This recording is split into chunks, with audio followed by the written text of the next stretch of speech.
Yeti in my spaghetti. There's a Yeti in my spaghetti. I'm tempted to buy it just so we can do an episode on it to figure out the fuck this is. I would totally play a Yeti with my spaghetti.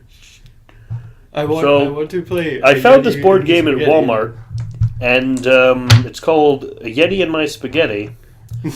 I have several questions. Why is the Yeti not taking my spaghetti? Why is he inside my spaghetti? Aren't Yetis carnivores anyway? I feel like Yetis are omnivores. Mm. They'll probably eat both. They're also omnidirectional. Yeah, microphones. True. Yes, and I'm pretty sure it's been picking us up this whole time.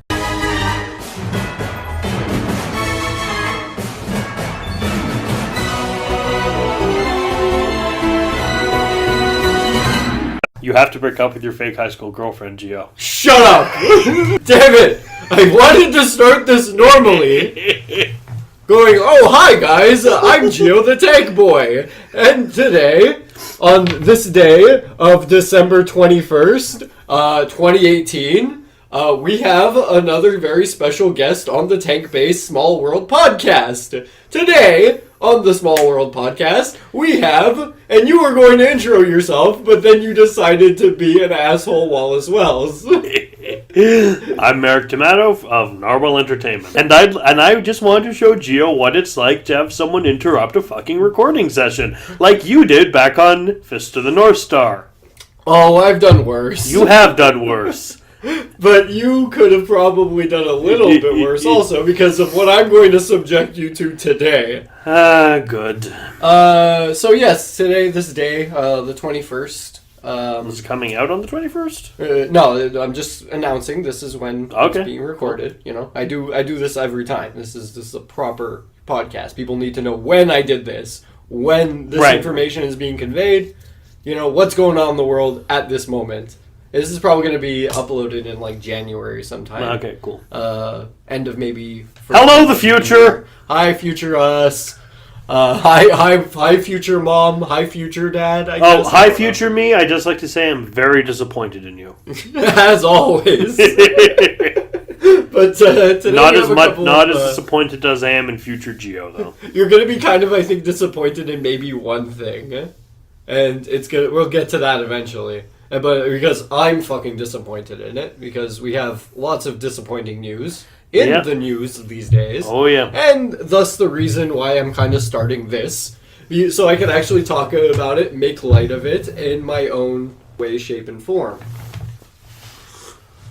Oh, thank you so much for the coffee, by the way. It's delicious. Anytime. You can't be a proper radio show without coffee. Damn right. So, today, on the 18th,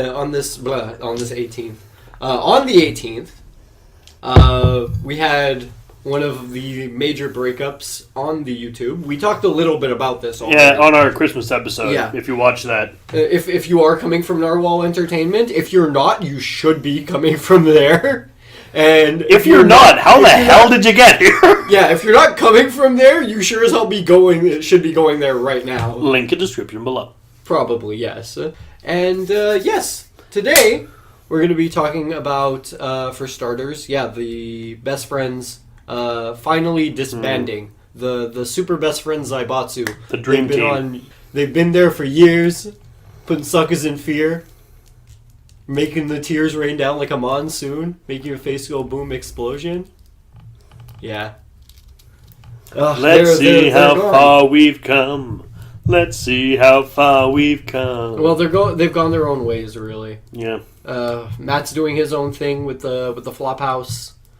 And I honestly like what he does over there and stuff. He's introduced me to a lot of interesting games.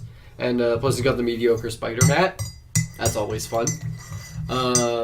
Then we've got Wooly doing his Wooly Versus. Probably some of the best podcasting and reviewing going on over there. Love it. Wooly's always got the jokes for me, man. He cracks me up. I'd be down for a cinematic Woolyverse. Oh yeah, definitely. him getting woolified in different series, you know. I'd like to see him in Yoshi. Oh yeah. Specifically Yoshi's Woolly World. Well, yeah, the Kirby's Woolly World, so. And the game everyone would like to see him in. Uh-huh. Bubsy, the Woolly Strike Back.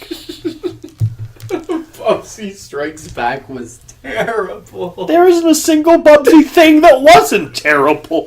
Okay, alright, I'll give you that. But at least, like, it wasn't so phoned in and, like, dug up from the grave that it was plotted in. Just to basically get, like, that last little breath before it just keeled over once more. It had a cartoon, Joe. I'm sure it did, and I'm sure it just spat up a hairball after a couple of weeks, didn't it? Well, it wasn't as bad as the Donkey Kong one. It was probably better. Yeah, and then we got Pat doing his thing at he's also on the podcast for Castle Super Beast. He's doing that with Wooly also. Oh, that's cool. But yeah, they've been around for a real long time, and yeah, they're finally, they put the brakes on this long-standing project that's been going on. I think 13 years, right? I think so. Something like that. Why just watch the video on their channel? Yeah, Super exactly. Best Friends Final. Yeah, I might put that in the description, even though pretty much everybody and their mom probably knows already. And if you don't, you're under the deepest of rocks. Because the reason, we know some of the reasons, but they're not really ours to tell you. Yeah, bottom, long and short of it is, Matt and Pat just stopped being super best friends, and it was just done after that. You can't blame them, honestly. Sometimes these kind of partnerships, especially after so many companies have just come and gone, these things just kind of they drift away. Not everybody is gonna stick around 100% of the time, especially after. I'm amazed that they even lasted like that long, just pushing it. It is fortunate that we are guaranteed to have no success whatsoever in this endeavor. Yeah, so if anybody did float across our eyes, for sure it's not going into our pockets. Because we'll probably just be like, but I like not making money though. Oh, I have an actual job. Yeah, but it's funner this way. It's funner to say words that don't exist, like funner. Yeah, chaos is always funner when it's free. Yeah, that was probably one of the biggest things that happened past couple of weeks for me, especially. Like for all of the rest of us nerdos on the interwebs. Yeah, these guys really did put a spring in my step, really, to do what I really needed to do. And, yeah, put my foot down and finally get stuck. I do find it kind of interesting that when you finally buckle down to decide, I'm gonna make my own channel! Boom! Super Best Friends are gone. Yeah. I blame you. It's harsh. It's really harsh. Like, I finally show up and it's like where'd they go, though? Well, Gio, there's a balance to all things. I actually want to take the time to talk about how I first met them. And I met Pat at Alexis Neon. That was the first place I met him.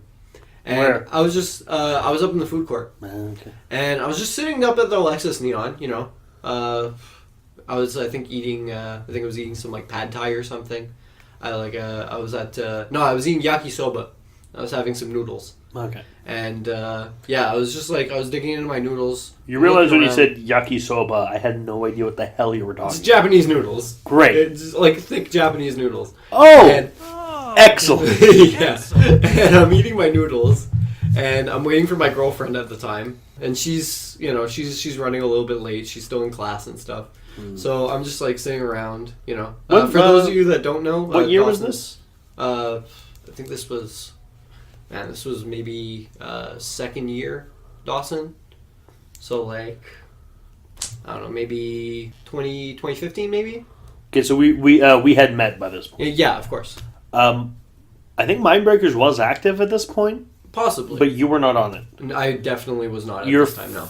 Mindbreakers wasn't active, Normal Entertainment was. Yeah. I remember the first time you appeared on my channel was for Deadpool. Yeah.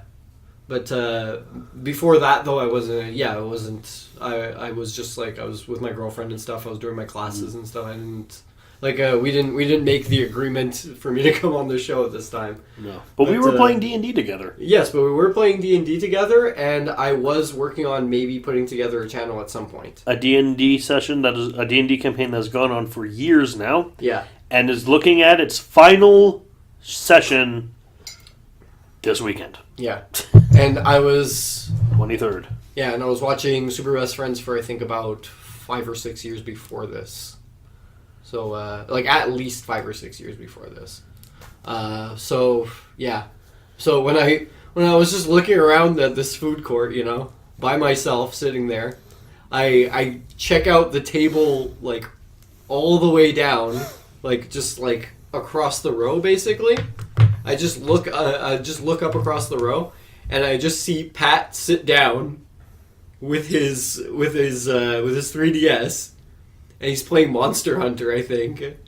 And I'm just like I took a double take on it because I didn't know exactly if it was him or not, but he was short and bald, so I knew it was him. But every T-shirt you buy will make him grow in size. An anchor.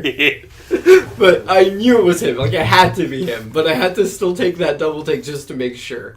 So I ended up looking up and I'm like, okay, should I talk to him? Like, that was the first question I asked myself. It's just like, should I talk to him? And first inkling was like, nah, man, he's probably waiting up for, I don't know, maybe Liam or Wooly or somebody's coming to meet up with him. No, he's just there on his own. And I was there for maybe about maybe 5 minutes before I was just like, okay, he's not meeting anybody. He's just playing Monster Hunter. I'm going to give it another 5 minutes and I'm going to talk to him. If he's not gone by then. I finished off my noodles, threw them in the garbage, you know, like threw my plate and stuff away. So I walked up to him and I'm just like, hey, introduced myself. I'm like, you're Pat, right? And he's like, yes. And we just started talking, like, from there, just, like, it just kind of took off. It's like, oh, okay, I've been watching you guys for a while. I love all your stuff, you know, you're really great. I'm a huge nerd also. I think we talked about Deus Ex for, like, about, 15 or 20 minutes. And I ended up walking him back to the metro, and I said bye to him. And, like, he was on the way to actually go record the Super Best Friends cast. At the time. Oh, I love the Super Best Friends. I love to just throw it on when I'm playing other games. Yeah, it's pretty amazing. Like, I've been watching the old episodes, I think I mentioned. Yeah, and those honestly are incredible. Especially, like, looking back at them after all these years. I didn't even... I think I jumped in, like, around the 100th or so, episode of those. And I wasn't really... Like, I didn't watch the older ones, you know, before that. Because it wasn't on my radar. I was listening to a whole bunch of other stuff. I was watching movies and doing my homework, stuff like that. And I remember it just didn't really cross my with radar. Super Best Friends, I notably got irritated at you. Yeah. Because I had already, when you were doing the Deadpool Let's Play, I think I'd already done, or I was going to do my Let's Play of The Punisher. Oh, yeah? And you just kept talking about their Let's Play of The Punisher. Because, oh my god, because it was so great. Like, I love that game, honestly. It is a great game. It was the first, I mentioned this, I think, on your Let's Play of it. It was the first M-rated game I ever played. And watching them, like, seeing them, like, open up and being like, oh, we're going to play this. And then you going to be, oh, I'm playing it for my channel, too. I looked to the left, it's them just, like, playing it, and I see you playing it, and I'm just like, I'm going to be involved with both. You were actually in the Punisher Let's Play. 4 episodes. Yeah, I think I showed up around Grand Nixon Island. Yep, like you were on for all of Grand Nixon Island. Yep. You actually beat the Russian. That's good. And you were there for the Rikers Island, and you beat Jigsaw.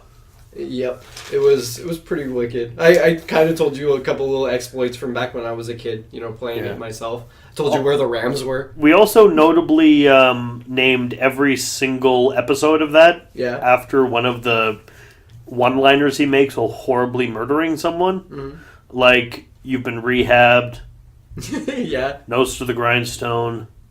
Nothing like a nice warm fire. Hello, big boy! You're weak and you're gonna die. You're weak and you're gonna die is still my favorite. I thought it was, you will die and I will live. On MGH. On MGH. On MGH.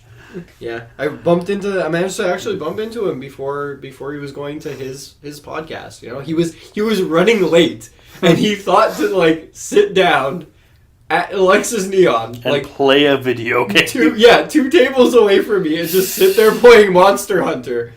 And he's like, I'm just like, okay, that awesome. and I was bothering him with my questions about Deus Ex and stuff because I didn't play a whole lot of Deus Ex, and apparently I think Matt was playtesting it before it came out, and so like he knew a whole bunch of exploits for the thing. So he was telling me a bunch of little things that they did and wanted to do in the Let's Play, like for example, there was like a helicopter glitch where if you put a body in the helicopter at a certain point, then like the body stretched out and stuff in a cutscene. He was telling me all kinds of crazy stuff. I loved it. But yeah, I thought that was pretty fitting because like, you know, him running late to his podcast and me doing mine, it just kind of clicked in my head. And but will it blend? That's the question. About the first time I met Wooly. That was a little bit of a weird part. That caught me entirely off guard. Wasn't it at a Comic-Con? I met him once there, but like proper, like we really like met cute at Geek and Cordia. Yeah, I was finished a shift at a job I was doing over there, and I'm going down the escalators, and I remember exactly what I was doing. I was just like, I was looking down, I was really tired. And I just, like, my eyes were fixed on the bottom of the escalator. I'm just like, let me just get to the bottom of this escalator so I can go home. I am exhausted. I had a crazy day at work, you know. Bunch of people from the university were, like, just hounding us for food. Where were you working at this time? M4 Burritos. Oh, okay. On Geek and Cordia. So, yeah, I had a full day of making burritos for kids. And I was tired. I just wanted to go back home. It was around 10 o'clock at night. I was finished, you know? And I think I was working from like 1 to 10, something like that. Like something crazy like that. But yeah, I ended up like looking down, just my eyes fixed at the bottom of the escalator. And just in the periphery at the top of it, I just see purple and green dreads. Just someone there with purple and green dreads. And then I look up in the ceiling and I'm like, I'm going to look down and that's not going to be Wooly. Like, I'm going to see his face in 2 seconds. That's not going to be Wooly. And then I open my eyes, I turn my head downwards, and Wooly is about 10 feet from me. Like, just there, standing there at the booth of the Metro. And I think he was talking to his girlfriend. Yeah, he was there with his girlfriend. And you didn't interrupt him and his girlfriend, did you? No, I didn't interrupt him and his girlfriend. They were just kind of standing there. I think they were debating where they were going to go next or something. But I ended up just like beelining it to him. Like right away, I was like, okay, I don't even care about the Metro at this point. I'm going to go say hi to Wooly. So I put on a brave face. I just took a deep breath, walked up to him, and I just said, hi, you're Wooly. Yes. Nice to meet you. I'm Gio. Shook his hand. And I'm a huge fan. I've met Pat before. I've met Matt a couple times. I almost always saw Matt at conventions, like almost constantly. Just would bump into him all the time at conventions. I only saw Wooly maybe once or twice at conventions, and one of those times he was announcing Tekken Fight. Oh. He was announcing during, I think it was was it Street Fighter or was it Tekken? I don't know. You're the one who was there. Yeah, I know. I'm thinking back here. I think no, it was definitely a Street Fighter 4 tourney. Just like he was just passing through the games room, and the guy that was announcing for Street Fighter just like turns to the door, points him out, and goes, "Hey, look, guys, it's Wooly!" Calls him out, and he's just like gives him a big wave, hi, And everybody turns to look at him. I can imagine Wooly going on an Indiana Jones Raiders of the Lost Ark away from the traps run. Just the da-da-da-da-da-da-da. Yeah. But he ends the up door's closing, his hat falls off, reaches back, grabs the hat. Yeah, gives him a big wave, and he's like, come and join me during this announcement. You're like, fine. And he walks over there, everybody's cheering him and stuff. It was a great time. I was probably standing, like, right in the back. Like, I was right in back of all of the chairs and stuff. Like, I was just standing over everybody's head just watching the game go. And it was a pretty hype match. Hype. It was really good. I think it was a Blanca. I think it was a Blanca and a Balrog fight. And I know Balrog is a boxer. Yeah. But I'll never hear Balrog and not think big Lord of the Rings fire monster. Yeah, of course. I will never not think of that. But I think the Blanca took it. I think of course, because Blanca's the best. Yeah. I think Blanca took it with a low dive, like a low slide. Because Blanca's the best. Yeah. He was using I know Wooly likes to use Blanca. He was actually commentating like just on what kind of stuff he would be doing in situations, and yeah, just I've learned quite a few stuff about Street Fighter from just like watching him play. Cool. And just all of them during the Friday Night Fisticuffs all the time. I learned a lot from him, man. I'm gonna miss the Friday Night Fisticuffs probably the most. I know Nelson's going to also because me and him. Hi, Nelson. Yeah. Hi, Nelson. We still gotta have a rematch in Street Fighter. We need to do Ultimate Spider-Man. You and me, man. I'm gonna beat your ass as my Vega. Go into those. I'm gonna put you in the camel clutch. We're going into those ropes, and once those bell rings, baby. And what you gonna do when Narwhalmania runs wild on you? If Vega had a shirt to rip, he'd be ripping it right now. But yeah, no, honestly, he rip his mask. He'd rip his mask in half. And under the mask is another mask. No, he has his little like Spanish conquistador uniform. Like no, not conquistador, matador uniform. Yeah, and he just pulls the hat off and he just rips the hat in half. Oh man. But honestly, every single thing that they've done, whether it be, just little things like their little inside jokes of just being like, we're at 25 minutes, we're at 25 minutes, we're doing it. To their elaborate, in-depth jokes into the lore. I would personally like to apologize to Super Best Friends for all of the jokes that I stole for some of the Let's Plays we've done together. Don't be, because honestly, they've admitted themselves 50% of their stuff is stolen jokes. Just because it hasn't come out yet, but it's coming out soon. It might have come out.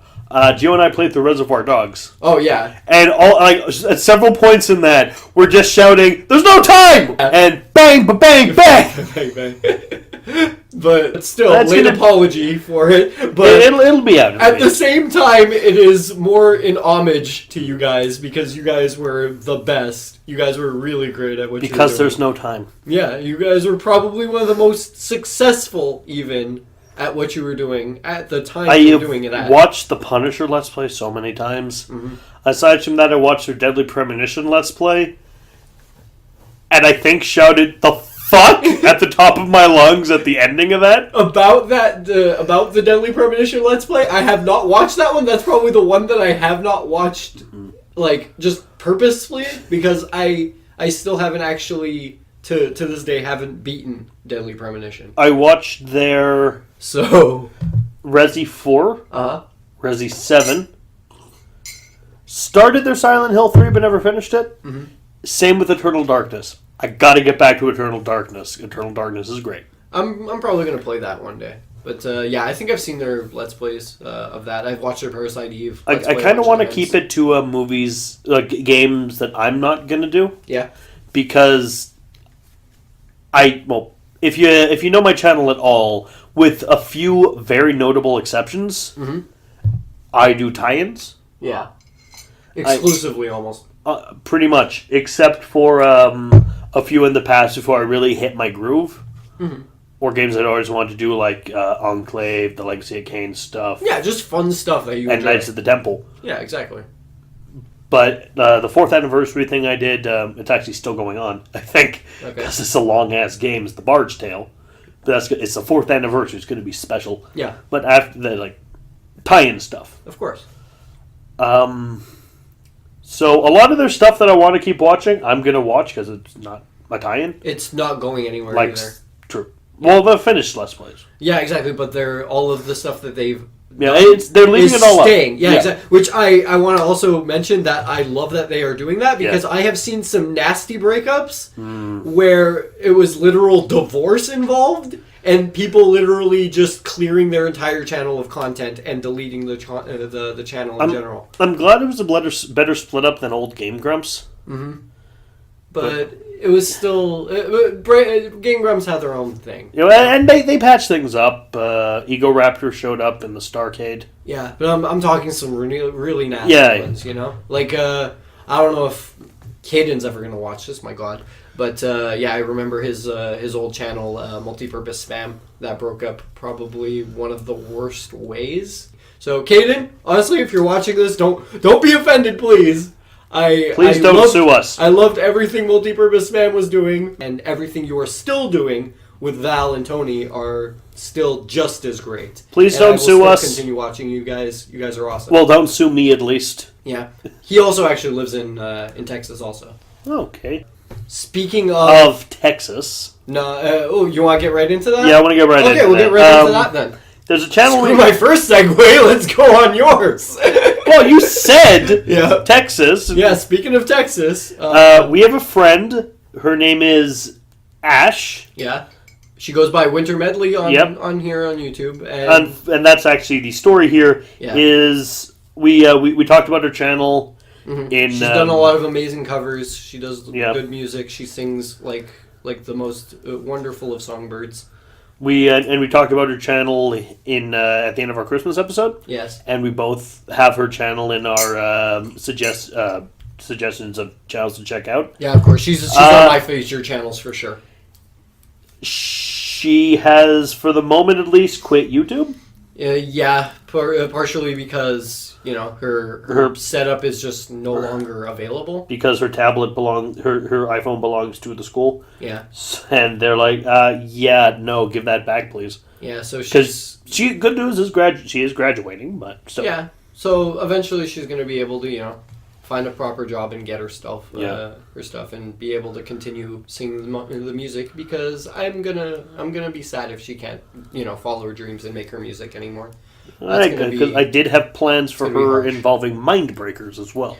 Yeah, but eventually she's going to be able to telecommute that kind of stuff because the 200th episode is coming. Yes, it's not soon, but it's coming, and we know what we're going to be doing for that, and she is definitely going to be necessary for that one, or at least wanted for that one. Oh, of course. If it is at all possible, I will figure out a way to contact her and have her available for that. Because, if the 200 episode's coming and we can't get her for it, we're not going to put off the 200th episode. For sure. I've rarely missed a week. Yeah, but it still would be, ideal to have her on. Yeah. So that's that story? Yeah, that's that news. Hey, Ash, hope you're watching. How are you? Hopefully. Hi, Ash. If she is listening, then hopefully she is subscribed. And you better be subscribed. Please subscribe. Last time I checked, I was the only subscriber on this damn channel. Move your damn teacup, Ashley. I just have one other message to give out. What? Nelson, pay attention. Stop looking at porn. Speaking of looking at porn. He's going to be so freaked out. Yeah. Speaking of looking at porn and hentais, I'm going to segue into my other topic that I was going to segue into before. Yeah, sorry. We have hopped off of your segue and back onto mine. So it's like an action movie segue chase. It's like Paul Blart Mall Cop right now. We're just jumping onto different segues. But I wanted to bring up actually our experience with conventions and cosplay. Oh God. Yeah. So do you want to start this off? Well. I'll let you start off so I actually know what you're talking about. Okay, just so I can know what I'm supposed to talk about. Just convention, convention experience. Like, what's some of the craziest stuff you've seen? Because I can name so many things that I've done during conventions and just fun things that have happened. Because, okay, not a lot of people are involved in the con life. Even some nerds are just so, so neat and, laid into their little base, inside of their hidey holes, inside their bunkers. It's also a lot of nerds in their basements. I mean, I don't want to talk about all nerds. They don't even go to but I don't want to make generalizations, but the stereotypical nerd is very introverted, not really sociable. Yeah, and so but much so conventions are you need to be kind of extroverted. Yeah, they need oxygen masks to just step foot. It's because people will run up to you if you're cosplaying, and I can't go to one if I'm not cosplaying. Like, can I take a picture of you, or can I take a picture with you? Oh, I've been to conventions with people not wearing any costumes at all, but people just love the way they're dressed anyways, and they will take pictures of them regardless. But go on. Some of my conventions can be, and so I don't really go to a talkathon, because there's even more of that there than Comic-Con. Oh, for I sure. went to a talkathon once. Glomping has been banned, I think, from there. I have a phobia of mascot costumes and those big walking plush toy things. Oh, I know where you're going with this. So, okay, I don't care what you do in your own home. I have no problem whatsoever with furries. But fursuiters, it's not that I have a problem with you, it's that I am deeply terrified of your costume. If I see a fursuiter take off the head, walking around to the head off, cool. That's good. But the I know there's I know there's a person in that one. Yeah. But when they put the head, the ones with the makeup and everything, that's cool. That's fine. But the suits freak me out. Yeah. Once, it was, I think my third Comic-Con, I went to Snake Plissken. Yeah. And slightly disappointingly was recognized by nobody. Yeah. So I was like, "You're Nick Fury." No. Or, "You're Snake." Yes, for Metal Gear. No. But two first, without asking, "Hey, can we take a picture with you?" Sure. They both hugged me from either side. And I don't have the picture, but I saw my eye, one eye's behind an eye patch, obviously, but my uncovered eye was just, wide, and, if it lasted any longer, I may have lashed out physically, because I really don't. One, fursuiters freak me out. Two, it's a perfectly rational phobia. Unexpected physical contact gets me, really anxious. Yeah. If you grab my shoulder and I'm not expecting it, it's possible I might hit you in the face, just reflexively. No, it's a response that a lot of people have when they feel threatened and uncomfortable with a situation. So honestly, do not feel at all, too upfront with that. You're being too aggressive with it, because I'm sure they know as well, because they've probably dealt with other people much like you. So, but my least favorite cosplayer type. What? Aside from when Suicide Squad came out, the Harley Quinns, when Guardians of the Galaxy came out, the Star-Lords, because it's popularity. Easy. It's popular and it's easy as fuck. Yeah, simplicity. Not all of them, but there are the majority of Deadpool cosplayers. You're fine. I have my own problems with them. You are fine. I have my own problems with them. I like Deadpool. I like some of the comics. I gave all of my comics to this man, by the way. And I'm reading them. I like the movies. I don't like the video game. But most Deadpool cosplayers seem to think Nolan North's Deadpool is the height of art and comedy. And just do that and random humor. For me, the best Deadpool is the one in my head. Yeah. Is the one that I've created in my own personal thoughts. But just a bunch of people in lazy morph suits not respecting anyone's personal space. It's disaster. It's a disaster that's been happening time and time again.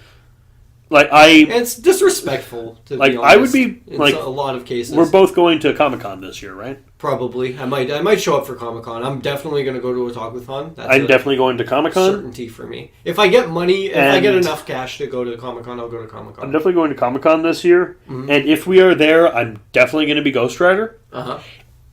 And if you are Deadpool, you're perfectly allowed to just chill out on my shoulder. I wouldn't mind that. That would probably be the easiest for me, especially considering I still have my costume and it could use some upgrades. So, yeah, that might be coming.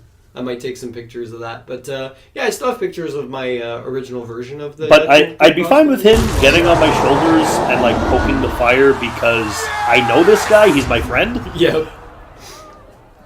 We know each other. But if I don't know you, you have no reason to touch me. Yeah. Also, my Deadpool mask is very distinctive. Yeah. Because I had to do personal stitching and stuff for it to fit my weird fucked head. And it turned out well. It's just very distinctive because you can see the stitching in the exact place between the eyes. Works for Deadpool. Yeah. He's hand-stitched masks before. Both my Doctor Doom and my Ghost Rider costumes are very masks at least are very distinctive. Yeah. Because my Doctor Doom I made from an Iron Man mask. Yeah, and the Ghost Rider mask that you have, I can attest, looks really good up close because I saw you in it in Halloween. Yeah, that was a fun Halloween. On Halloween was really good. It was great. Some of the other costumes, like I said, Snake Plissken. I went as him 2 years in a row.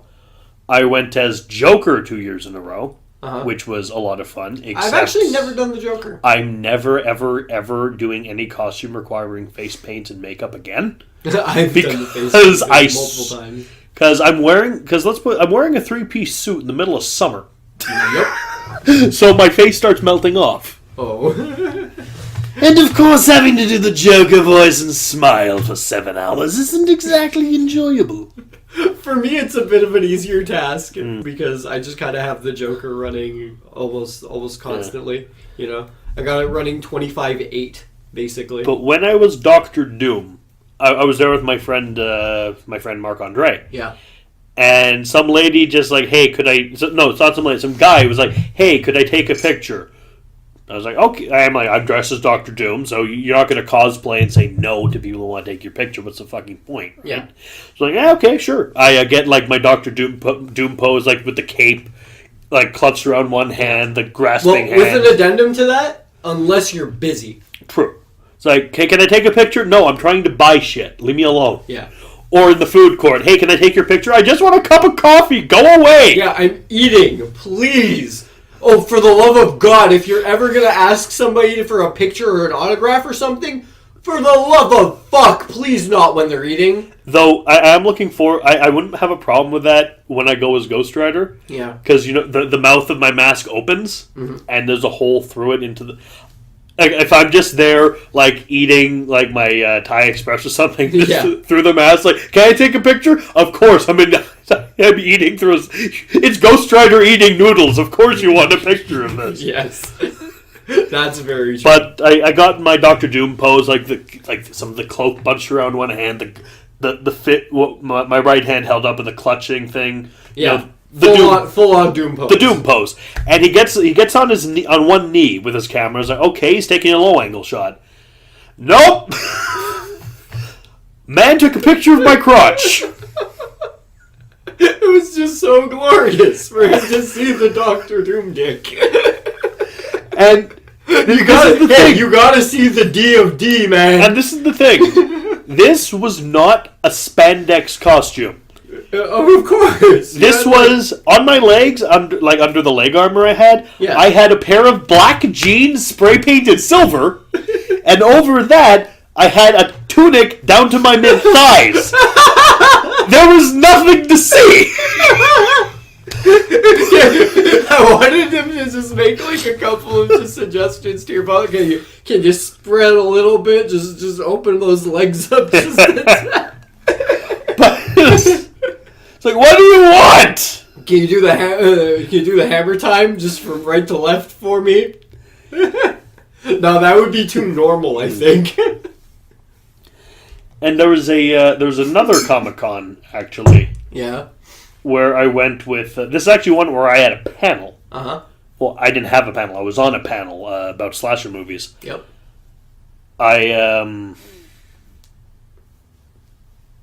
This was a panel... that one I went as Slayer. That was a Talkathon. Uh-huh. This is a panel before that. I was the Joker again. Cool. And I was again with Marc Andre. Okay. And this lady wanted a picture with us. This is like this old French lady. All right. I was the Joker. I think he was Court of Owls. Cool. I was like, okay, yeah, sure, take the picture. Just stands behind us, and I feel something. I was like, she was grabbing both of our asses. I was like, this is probably an accident, so I'm not going to say anything. No. Completely intentional? But she just reached right in there. The other two cosplays I did were Slayer from Guilty Gear. Oh yeah, that one. You fit that one, honestly. And because I was tired of that costume and it was falling apart. Yeah. Well, mainly the suit was fine, but there was like I was tired of not being recognized, and two, the kind of cummerbund he has, the blue thing. Yeah. That had fallen apart because I didn't sew it properly. I didn't really want to re-sew it. Yeah, it's a pain. It's like, I'm just going to do something less fucking hot. And I went as Big B Wolf from Wolf Among Us. That's super easy. That I'm probably even going to do one day. Fits me really super well. Yeah, you make a good Gren. Maybe, yeah, probably. I'd be able to easily do a Gren. Nelson is calling. Uh-huh. I'd be able to walk around as Grendel screaming, I fucked your mom! Normal entertainment reference right here. From Mindbreakers episode 100. God damn yes! Da da da da da da da. That has to happen now. Da da da da. No one will understand. No one's gonna get the reference. Because even if they've seen Troll 3, Ator 4, Quest for the Mighty Sword, it's not a line in the movie. Yeah, I can just walk around with a sign. It just reads, I fucked your mom. And you will get kicked out of Comic-Con. Yes. Without a doubt. But, oh my god, I wanted to talk about... One last thing I'd like to draw attention to about Comic-Con. Okay, say one of yours and I'm going to say... Since I was on panel, okay, I got the 3-day pass complimentary. Mm-hmm. And it says... Ranter. right. So I am officially recognized by the city of Montreal as a professional ranter. Yes. And I approve. Didn't you get to be on you got to be on a panel with Tyler. Tyler, yeah. Tyler, he has his own channel. He hasn't had any content in a year. Yeah. So no point really mentioning that channel. His stuff's good though. I recommend it. Hello if you're watching. Hi. I haven't seen him in a while, so. No. But, I'm going to continue on with one of mine. I think... This was, my third or fourth Otaku-thon I'm going to talk about. It was the year I met one of my exes. Because, yes, I did meet her at a convention. That's where nerds meet. Is it who I'm thinking about? Yes, it is. But, I ended up meeting her this year, and I was cosplaying a male version of my favorite anime character. Okay, the purple the purple hair chick? Yeah, I was playing on your phone? male version of Seiko Busujima from High School of the Dead. Cool. It was an awkward cosplay, but it was still really fun. It's weird. You don't really you don't really see a lot of cross-play of female characters played by guys. Yeah, though she works with me. You do see a fuck ton of male characters cross-played by women. Yeah, a fuck ton of them. Mm-hmm. I'm glad you all kind of help balance it out a bit. Yeah, of course. Because honestly, I have no objections to cosplaying a character that I feel a close connection to, especially my favorite character. Like, when that's my favorite character and I feel so relatable to her, and if I was in that situation where I'd just be, like, talking with her or something, I'd just give her a hug. Just because I feel her, what she stands for, like, where she comes from, her arc and everything, it touched me. Like, if you feel any connection I feel to any kind of character in media, then that's special. That means cosplay something. whatever you want. It's you're right. Yeah, and that's what I did this year, especially because I had nothing. I had honestly nothing better planned. It was either that or I was gonna go as the main character guy from that series, and I groaned and rolled my eyes at that because it was done so many goddamn times.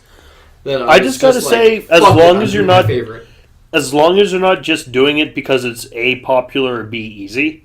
Yeah. Cool. Because that's the thing with the Star-Lord. And that's the thing with the Deadpool cosplayers also. That's the thing with the Star-Lord cosplays when the movie came out, is you didn't see, the whole with the coat and everything, and, the complicated armor plating and looking like the movie. Those ones, cool. But so many people I bought the mask and the guns from Toys R Us. Yeah. It's not... it's... Of course. Also, don't buy a Halloween costume and wear that. Yeah. Well, sometimes it works, but other times no. The characters a lot if it's Catwoman or Harley Quinn, that's acceptable. Fine. Yeah, mostly the girl costumes. If you're a female just dressing up in a have you seen one of the Halloween store Batman costumes? They look awful. Not good. And I feel honestly, homemade is better in almost every any case. Respect. Yeah, and even if it's terrible, sometimes the fact it's terrible is the best part of it. Like the entire Avengers. Uncredible Hulk. Like Hulk Smish. Yeah, the Avengers. Yes. You know what? I'm gonna put a picture of the Avengers right here. Can you put the Uncredible Hulk too? He's there. He's in. That's where it comes from. There's Hulk Smish and there's Uncredible Hulk. The one with the teeny legs? Yeah. Also, for good measure, here's Hulk Clown from Avengers Assemble. Oh, fuck. The one that scares you. The one with the happy face on his lips. Oh, God. Good Lord. But, back to my story, I guess. Me cosplaying this, cross-playing this female character. I'm just walking around this fucking long-ass purple-haired wig, and I'm just rocking my katana, just having a great old time. It's not unusual to be loved by anyone. And I'm just kind of that's how you're moving with the katana? Yeah. Just swinging that shit. Doing the Carlton. Blast. You're doing the Carlton of it all around. And I ended up just, crossing paths with Matt. And he Matt, was talking... from Best Friends. Okay. But, I ended up meeting up... I just bumped into him, and he was talking to somebody. I think it was with Nelson also at the time. Nelson! Yeah. But, we, kind of just converged.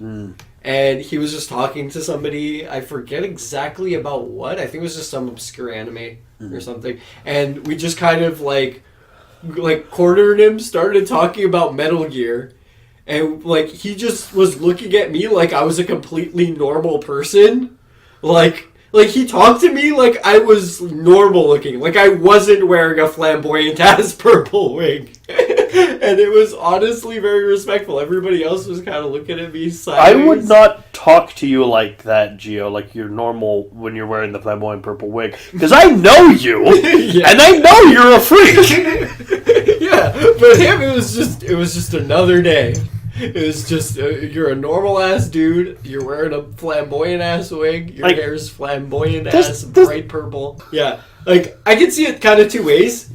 No, I can see it in, three almost. Him either looking at me like he knew who I was, and, was just, okay, I know what you're from, doesn't matter, you're still a dude asking me questions and you're probably a fan. Or he saw me just in a purple wig and just didn't know who I was and was just like, all right, cool. And then also I see the alternative third, which is flamboyant purple hair and shirt kind of halfway opened. Are you trying to cosplay Cars? Cars? JoJo. Oh, okay. Yeah, I see it in any of those three ways. I also bumped into Wooly and someone who was cosplaying a female version of my, a regular version of my favorite character. Sorry, I thought you were going to say Wooly and someone who was cosplaying a female version of Wooly. Well, that's just female Raven. That's just Master Raven at that point. How awkward? Because people do like Doug Walker has met people cosplaying the Nostalgia Critic, Yeah. and James Rolfe has met people cosplaying the Angry Video Game Nerd. Yeah. How weird would that be? It's probably not too strange. It's just kind of like, oh, you're a huge fan then. I see now. I'm imagining like James Rolfe or Doug Walker comes in there in the costume. Yep. Someone comes cosplaying and just one of us is going to have to go home and change. But I bumped into him while I was cosplaying the Punisher. Yeah, that was a cool one. Yeah. I was cosplaying the Punisher. Little I had Punisher. I had a vest and everything that I spray painted myself. I made the gun and everything. You gave me your set of revolvers, and it looked brutal. Like, later, it was you awesome. in proper Netflix Punisher spirit, you burned the bulletproof vest with the skull on it because that's what Netflix likes to do. Because Fuck costumes. I'm no longer Punisher anymore. But Wooly was cosplaying Lucio. I got a picture of him. And yeah, I literally bumped into him when I was talking to a girl cosplaying Seiko Busujima. And she was at a merch table.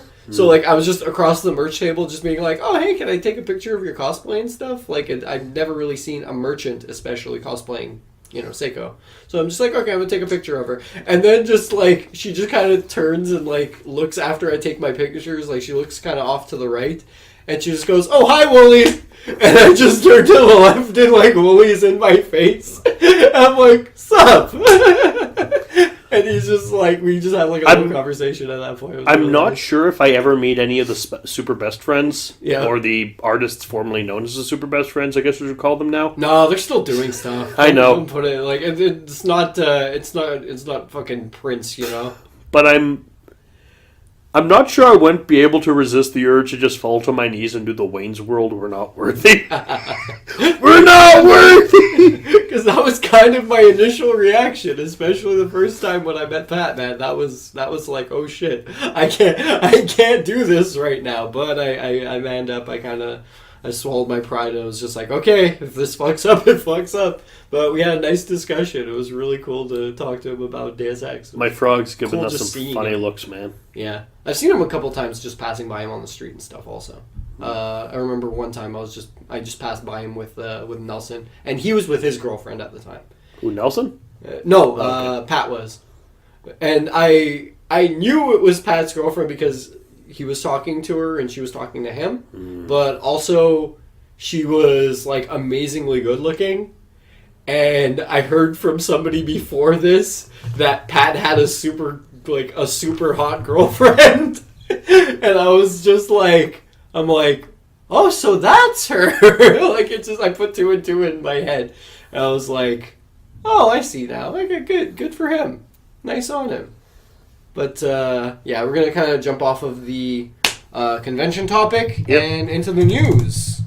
I thought we're going to talk about what we did Halloween after that, or? No, we don't really have to. Okay. It was a great night. We ended up going to a bar. Yeah. We talked to a bunch of people. It was really fun. I managed to hang out with some extremely attractive women. Yes.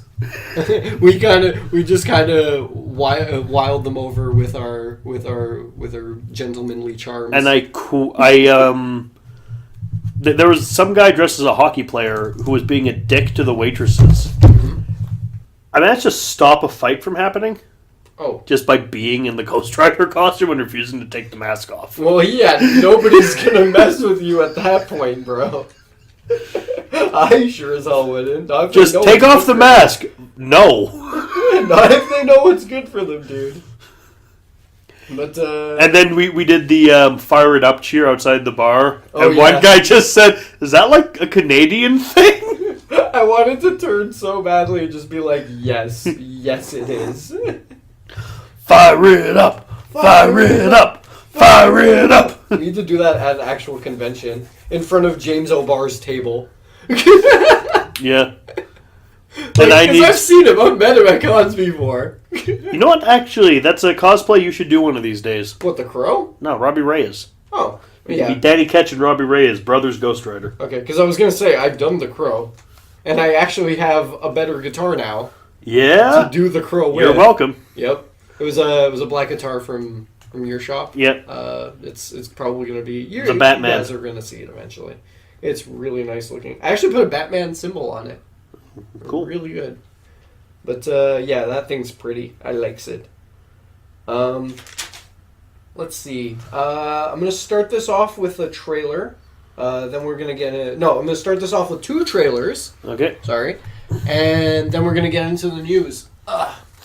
So, I'm going to start this off with the first trailer that I'm going to show you. Okay, and... And? Yep. No, nothing. Okay. But, yeah, I'm going to start this off with the first trailer, and it is for Brightburn. This is a very strange movie. We'll talk about it in just a second.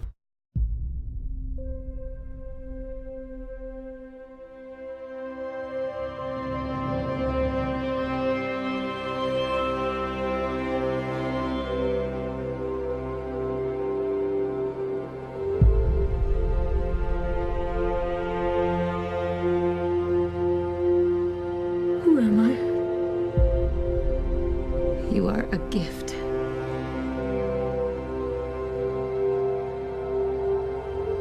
I know it's been difficult for you lately that you feel different from other kids. You are different. After your dad and I got married, we prayed for a baby for so long.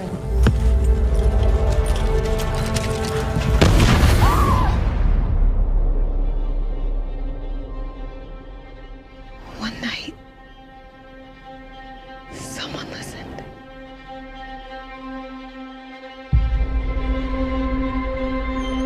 Brandon?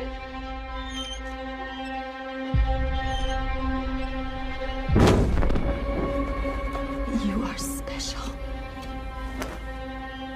We believe that you came here for a reason. He was in the barn. Did he find it? No. It was like he was drawn to it. He may look like us. He's not like us.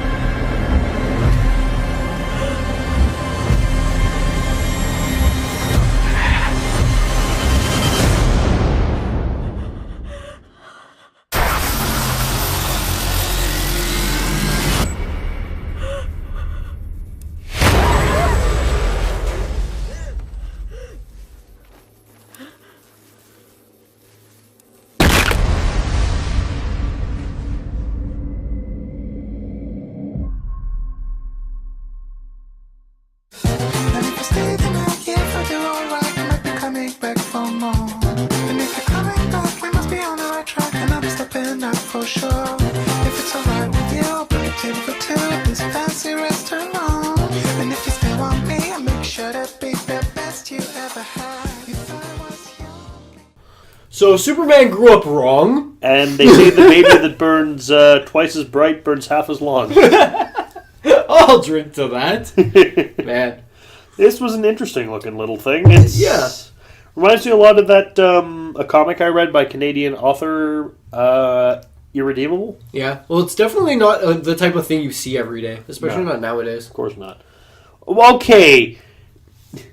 It's basically Man of Steel, but more honest about him being a terrible sociopath. Oh, yeah. It's him. It's this little kid basically growing up and being like, oh, what? Truth, justice, the American way? What's that? It's just something people give excuses to just, murder each other for. To be like the human. Yeah. And he just straight up starts using his powers to kind of freak people out and murder viciously and unsympathetically. It's incredible. Honestly, like just looking at this, seeing how you could take like the concept of just a normal sort of just superhero flick and then put a spin on it like, yeah, the kid is the monster. Especially with it's a good that twist. creepy ass cape mask trick or treat Oh look. yeah, I was about to ask you what do you think of his costume? Because nice. I think it's fucking terrifying. Nice, I like. Yeah, I think he looks horrifying, and I can imagine if Superman wore a mask and was just flying around like killing people, especially in like a home-stitched red one with like the weird sort of bee. Like It has on it. It has shades of Friday the 13th Part 2's Jason mask. Yeah, there's a little bit of that in there. There's a little bit And of a Scarecrow. every horror movie in it. And a Scarecrow. Yeah. Just shades of Cloverfield a little in there. Nah, it's too good. Well, like just some of the ways I feel like they're probably going to be filming certain things, like the very close, very close. Dude, quarters. with that statement, you just killed my excitement. Oh come on! Filmed like Cloverfield? No, Oh god! Shades of it. You know? Okay, so it's not going to be found footage? No, fuck no. Thank fuck. I'm pretty sure there's. Is gonna that be... phase dead finally, please? I'm pretty sure there is, but I'm pretty sure it is. But just the way that it's going to be very in close quarters, and you're not going to be able to run from him. Like he can find you. He knows where you are. He has super speed. Yeah, he's not. You're not going to be able to get away from it and stuff. This thing is taking down entire complexes to get to you. There's the part where the girl's probably she's like a lunch lady or something. She's hiding in a cafeteria freezer or something. After she lost her eye from something. Yeah, and then just the door just slowly starts to get blasted with a heat ray. It's just basically, if cutting you've it seen down. the prequels of Star Wars, the cutting through the door with the sword with the lightsaber. Yeah. That, but with nightmares on the other side. Yep. With little omen children that want you dead. They can fly. It's the children of the corn. It's the children of the corn meets the omen. It's so crazy. More the children of the corn. More of the Omen meets Superman. Yeah, kind of. Yeah. Especially with the children the of couple corn meet who Superman. It actually has very big shades of the Omen because it's a couple who have been childless for a while. Yeah. And get a child that turns out to be fucking evil Monster Man. But weren't the Kents unable to conceive also? Yeah. Yeah. So that's also just taking story elements from the typical superhero. And even then, that's standard superhero fare, and then putting that little bit of sinister tint to it. Yeah. It's gonna be really nice. I'm excited for this one. And I'm glad they're doing it with an original character and not let's make Superman evil. This would not work if it was attached to any existing superhero. Because I'm kind of tired of Superman evil. Superman evil. No, but if they would put any superhero's name on this, it just would not have come off the same. Even if they would have made it a strange sort of Elseworld story. Outworld kind of alternative version. It wouldn't have worked. Yeah, a Marvel Zombies kind of thing. No, it wouldn't hit. Superman Red Sun. Yeah, it would honestly would just come off as cheap and lame, and I wouldn't like it. I would like to see a Superman Red Half as Sun much. movie though. Oh yeah, for sure. But I do like the Brightburn logo and how Blair Witchy it looks. Yeah, because it's supposed to put that unease into you. And also a kid who's just scratching stuff into his notebook. And chews up his fork. Yeah, making those weird little, S's that they would make in the back of the classes. Yeah. The weird sort of S out of the fuck 6 that lines. thing. Yeah. Yeah, but just scratching them in as hard as possible. Yeah, that's this kid, but with this symbol, If you haven't read Irredeemable, it's gonna be interesting. If you haven't read Irredeemable, definitely recommend. Yeah, I'm probably Mark Waid. It's Mark Waid. Yeah, I think it's probably gonna have a little bit of what was the one with Bruce Willis and Unbreakable. So yeah, Unbreakable. A little bit of that probably going forward. Also, the whole real life superhero aspect. But I like that in not a Hancock superhero; as well. it's a supervillain, basically. Yeah. It's gonna be a watch. We're definitely probably gonna see that one. I know I'm going to. I'm gonna want to.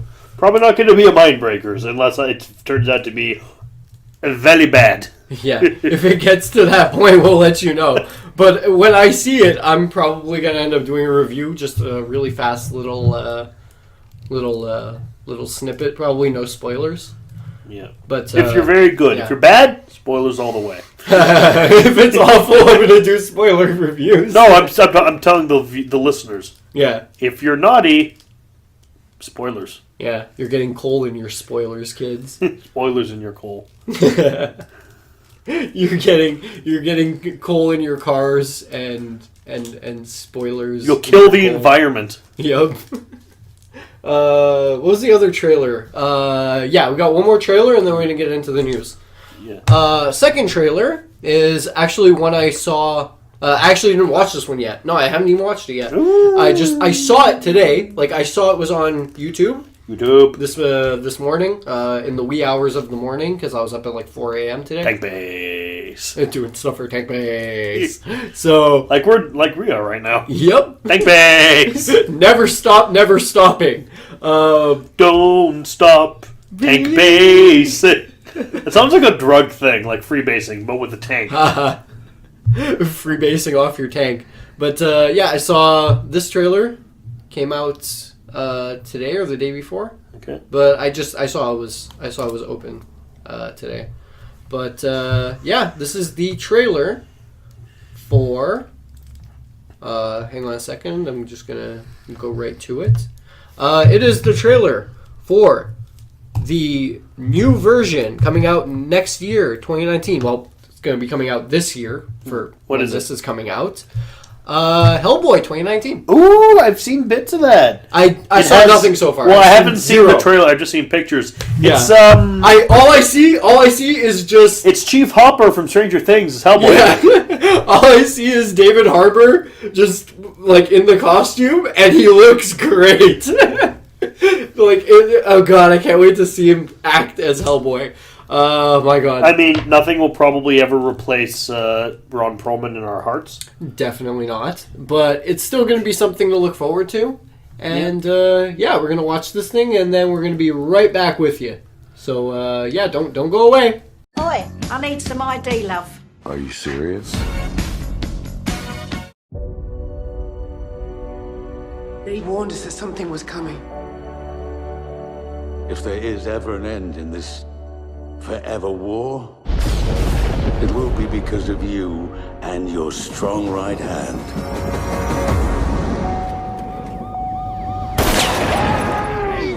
I'm on your side! Sorry, my bad.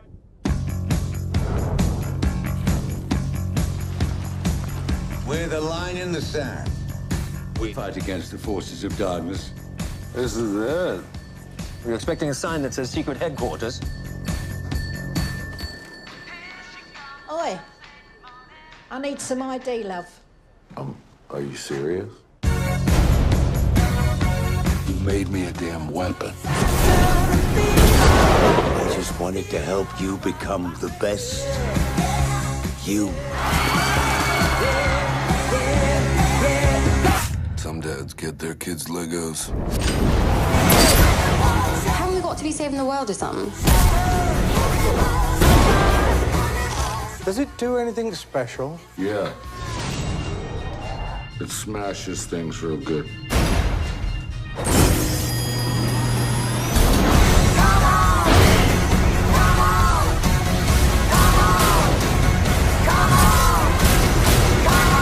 You are mankind's best and only hope.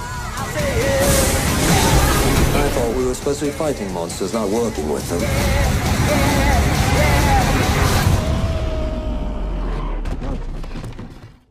Who you calling monster, pal? You look in the mirror recently? He's an asshole. Sorry! I interrupt! On the contrary, you've arrived just in time.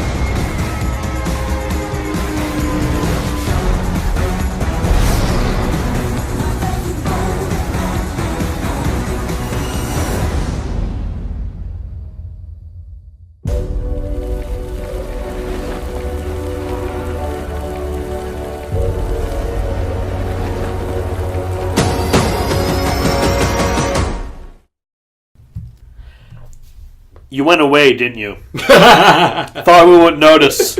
Well, get him back here. Just get right on back here. Very disappointed in you.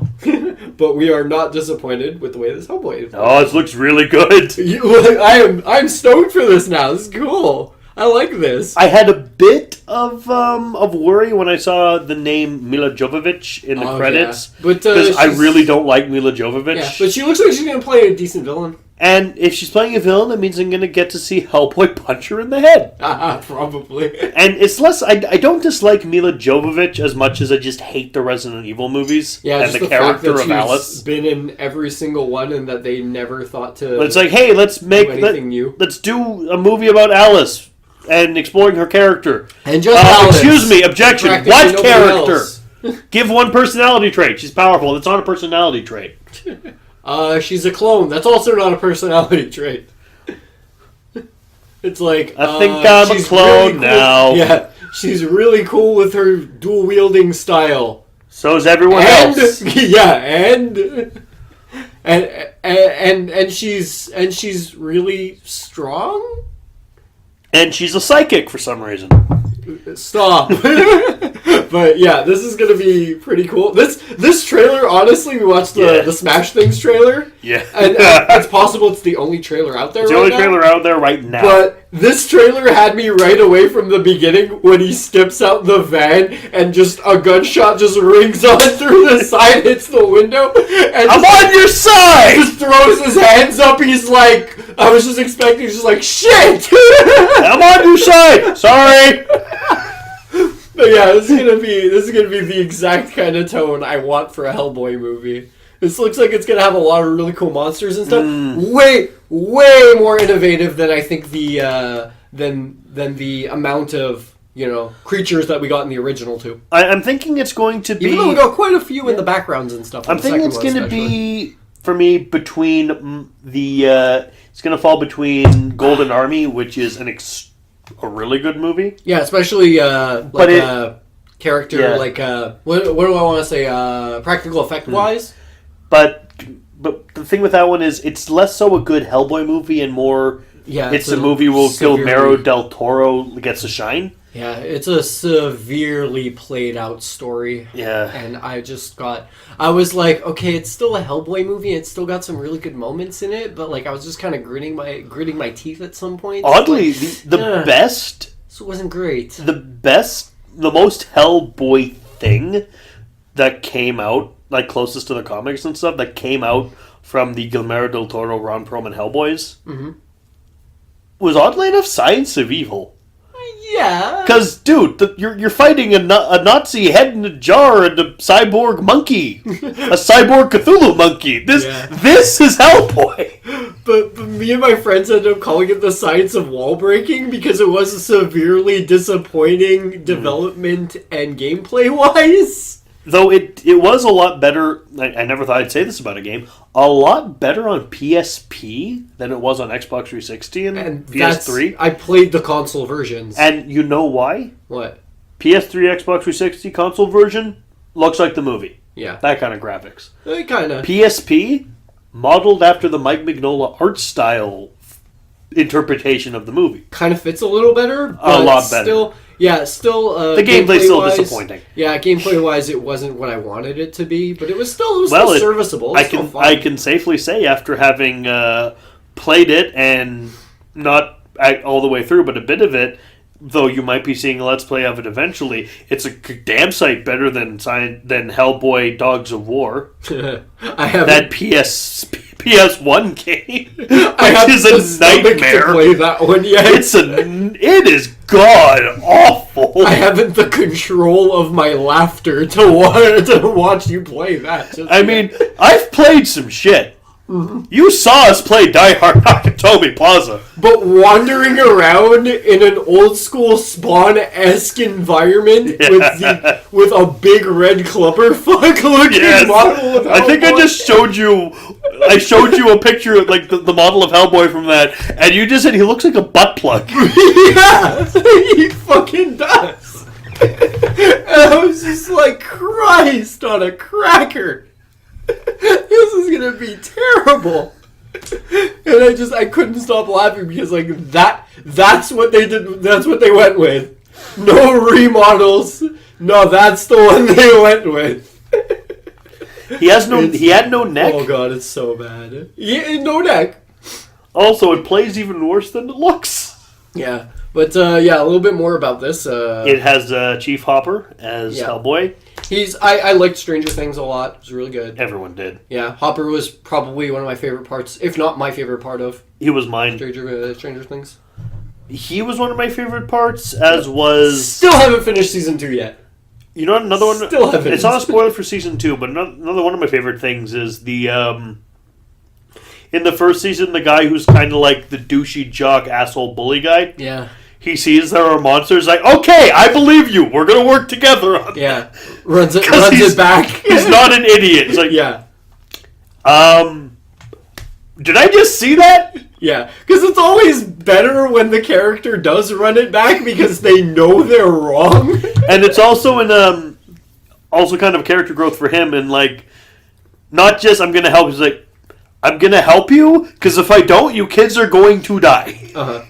I like also the music though in the trailer. Yeah, it was really good. Like if the music is gonna be that kind of style, man, like goddamn, it's gonna be a really cool monster feast for the ears. Some really cool monsters, good effects. Mm-hmm. It looks a little CGI heavy for my tastes, but some things you have to CGI. It looks pretty. I don't know. It looks like it's gonna have a fair bit of practical. My favorite thing is when they're going into the cafe that has the ID. I need to see help. I need to see some ID. Are you serious? That's very fitting for the comics, though, because that's happened. Like that has actually like straight up happened. Like it's very like proper tone wise. I like it. I also love the gravitas they give the Samaritan. Yeah. It also looks like it's going to be sort of, but not really an origin. It's probably not going to be because I mean he gets the Samaritan in this one. Yeah. It's probably not going to be an origin, really. It's if I know for a fact I am tired of superhero origins. Yeah. Well, like, we've only seen Hellboys once, and honestly, if it does run it back all the way to the beginning with him finding the little red monkey during World War II, or even, like, in any other conflict, like, whatever. I don't mind I don't mind a It's not going to bother me too bad. I don't mind a flashback, but I did get a little tired of, like, here's Batman's origin, everyone knows Batman's origin. Which actually reminds me, I remember watching Here's Spider-Man's origin. Everyone knows Spider-Man's origin. I remember watching Best Friends cast and they were talking about Justice League. And he was like, I think it was Matt talking about, like, I was watching Comic Book Girl 19's review of Justice League. And she was just putting together a pearl necklace. And she was like, this is the only thing that's going to be making me happy during this review because of how many times we've seen the pearl necklace break in the Batman movies. So, like, just during the entire review, she's just piecing together a pearl necklace. Hell, even Dark Knight Returns does the pearl necklace scene. Oh, God, yeah. It's been overdone way too many times. But at least in that it was done artistically. Because he's having a flashback because he's watching TV and Tyrone Power in the Mask of Zorro. It can be handled with gravitas, but it rarely ever does. I just thought of something I'd love that Ron Perlman would be great in. What? A live-action Dark Knight Returns. That'd be dope. Would Ron Perlman not be the best old Bruce Wayne ever? God damn, yeah. Or even if they did like a Batman Beyond with him just in the chair and have some young, fresh-faced kid play Terry McGinnis. Yeah. That'd be really Who good. Who would make a good Terry McGinnis? I could think of a couple people. Maybe get I don't know, some cool kid. Douche jock who becomes good guy from Stranger Things. Yeah, maybe. He'd make a pretty good Terry. What's his name? The kid that played in The Crow. Jonathan Taylor Thomas. Not Jonathan Taylor Thomas. Eddie Furlong. Yeah, too old. Furlong. He's too old. Yeah. Terry McGinnis is 17. No, but I'm just thinking like facial wise, like back when he was younger, like someone that looks like Furlong. Like Jonathan Taylor Thomas would have made a good Danny Ketch back in the day. Probably. Because like even in the 90s, because Danny Ketch is 16 and like 5'4", but Ghost Rider 6'6". It's because magic. Yeah. But I don't know. There'd probably be a number of people that could step into the role. The Hellboy trailer looks great, though. Oh, yeah. So, what's that hand do? It smashes stuff real good. It looks like it's going to be this movie's.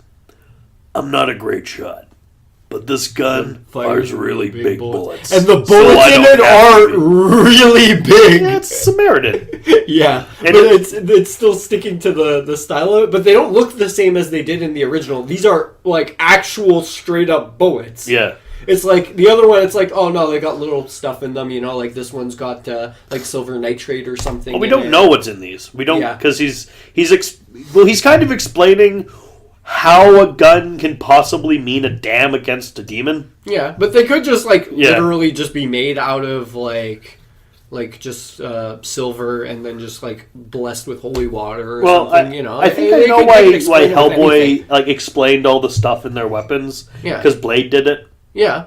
It was like that was a big scene in Blade. But like outright just easiest answer is just holy water. Just bless the clip. Holy water on the clip. And just it's solved. I will be very disappointed if that's not actually a rap lyric. It actually is. Holy water on the clip. Holy water on the clip. No, it's a triple X stack. Of course it is. Triple X stack line. Hellboy looks great. Yep. I'm glad they're not going too comic book looking with the little shorts and the goat legs and tail. Yeah, but what they go insane with is his demon like form. Demon Hell, like the Prince of Hell look, where he's got the big ass orange. He's got the crown of fire. A flame crown, like straight up. And my favorite, crown, a flame sword. And a fucking flaming sword. like cleanse the heretics, burn them with fire. I didn't see it because I didn't get a good look at his hand in that, but I kind of hope they do the glowing runes on his hand too. Well, I think he's holding it in his left hand. Yeah, he's holding it in his left hand. Yeah. But I hope on the right hand we get the glowing runes. I think I might have seen a hint of it. It's possible, but if they don't do it, then it might. Shame, but it's their movie. A little bell, hands, just the tiniest bell of shame for that. The hand's more like geometric. Because in the Ron Perlman one, it was rounded. Yeah. In this, it's an octagon more. Yeah, kind of. The vambrace of it. Yeah, because it looks like it looks more like it's meant for unlocking something than the other one does. Yeah. It looks like it's supposed to be like a hellish Allen key. That's probably the best thing I can describe the way Hellboy's hand looks in this. It is a hellish Allen key. Click, click, click, click, click, click, click. I hope they say that as a line. It's probably not going to be in it. No. And when he's providing it's not if it's something for the good guys behind the door, just okay, righty tighty, lefty loosey. Jimmy it. But I want to see Liz. Proper use her fire powers. I don't think we saw that in the trailer. We did see Liz though, I think. And I think she's the girl with the dreads. If that's Liz, I love the new Liz. Yeah, she cool is badass. I think she's supposed to be just kind of free, easygoing more in this version because I remember in the original she was like super dreary and down all the time. Well, because emos were in. Yeah, Dark Moody was in then. The goth, but you stereotype. But you was I did like her in the second one, where it was, I'll get rid of the cats. Yeah, like just a couple of those little interactions during the second one livened the mood a lot in that movie, and it kind of made the movie. It saved the movie from being dull as shit. Because the first one kind of was dull. The second one was I feel more dull just because of the way the story went. And I just think the visuals were more interesting in the second one. I don't know. First one is really gray. Yeah, I got tired of the overly fantasy setting of it. Yeah, because there's only so much I can take of them just walking around Fantasyville. True. And it's like, okay, I take will us back say, to real life now, please. In the first one, Yeah. I get confused. Which scenes are from Hellboy and which scenes are from League of Extraordinary Gentlemen? Because they're so similar in their designs. No, in my mind, they're perfectly separate. But in their in the designs of everything, kind of. Yeah, I can so see where you kind of cross the lines a little like bit. Rasputin, the line might be blurred. Rasputin in that one and the Phantom in League, are almost interchangeable for me. Yeah, but then again, I imagine the big electric-y hand that Rasputin guy had, and yeah, it's like it completely clears the line again. But yeah, it looks like it's going to be really good. Time to get into the news. Oh shit! Alrighty, our top story right now: the wall is funded. No, you pay. No, it's funded, man. No, Mr. Trump. The bricks are too small. I know can build. Hey, can you please? Consuelo, can you please pay for this wall for us? No, we need more lemon. Can you at least help build the wall for us, Consuelo? No. Alright then, I guess I'm gonna have to ask the house. Excuse me, house? Yes, seems the wall has Mr. House no home. has to be funded. No, Mr. House no home. They just throw a fucking wad of cash in Trump's face and then slam the door on him. Mr. Jabba no home. I am baffled as to how the fuck this is actually the world we are living in. Where and they these are gave actually the hands president we are given. Money. No, but they gave the president money to actually go through with this fucking dystopian pipe dream ass bullshit of him building a fucking wall around the state. I'm saying we should let him use Montreal's construction workers so the wall will never actually get finished. That was just. And we have to. I'm sorry. We have to detour you through Massachusetts to get to. It take at least about maybe 3 mois. Especially because you'll see all like 100 or 500 people working on that wall, leaning on shovels, and just one guy. No, not even leaning on shovels, leaning on a trowel. just drinking Tim Hortons. Yeah. And just one guy laying bricks. Yeah. Like Mr. Peanut. Just like leaning on their little trowels. Seriously though, it's sipping their Tim Hortons.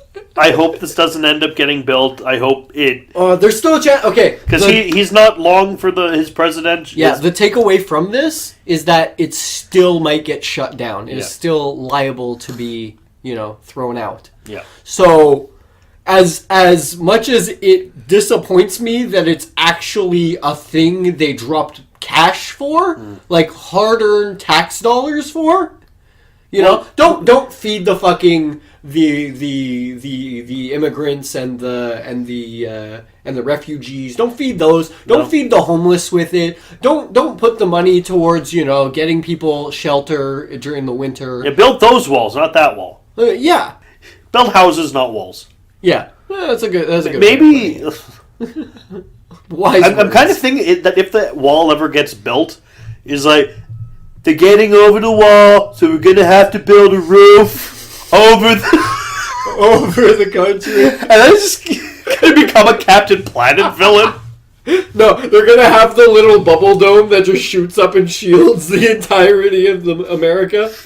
It's gonna become Springfield. We've probably established this already, but we're just gonna go right back to the Simpsons movie with it. Gonna blow the dome. Gonna blow the dome? Gonna blow the dome. Piece of cake. Piece of cake. Piece of cake. But it's still amazing that is like that's an actual thing, Yeah. This is happening. It won't happen. Hope to God it doesn't. If it does, I swear to Christ, I'm going down there myself, and I'm gonna pull it. Mr. Gorbachev, tear down this wall. Yeah, don't make me go down there. Reagan smash! Reagan smash!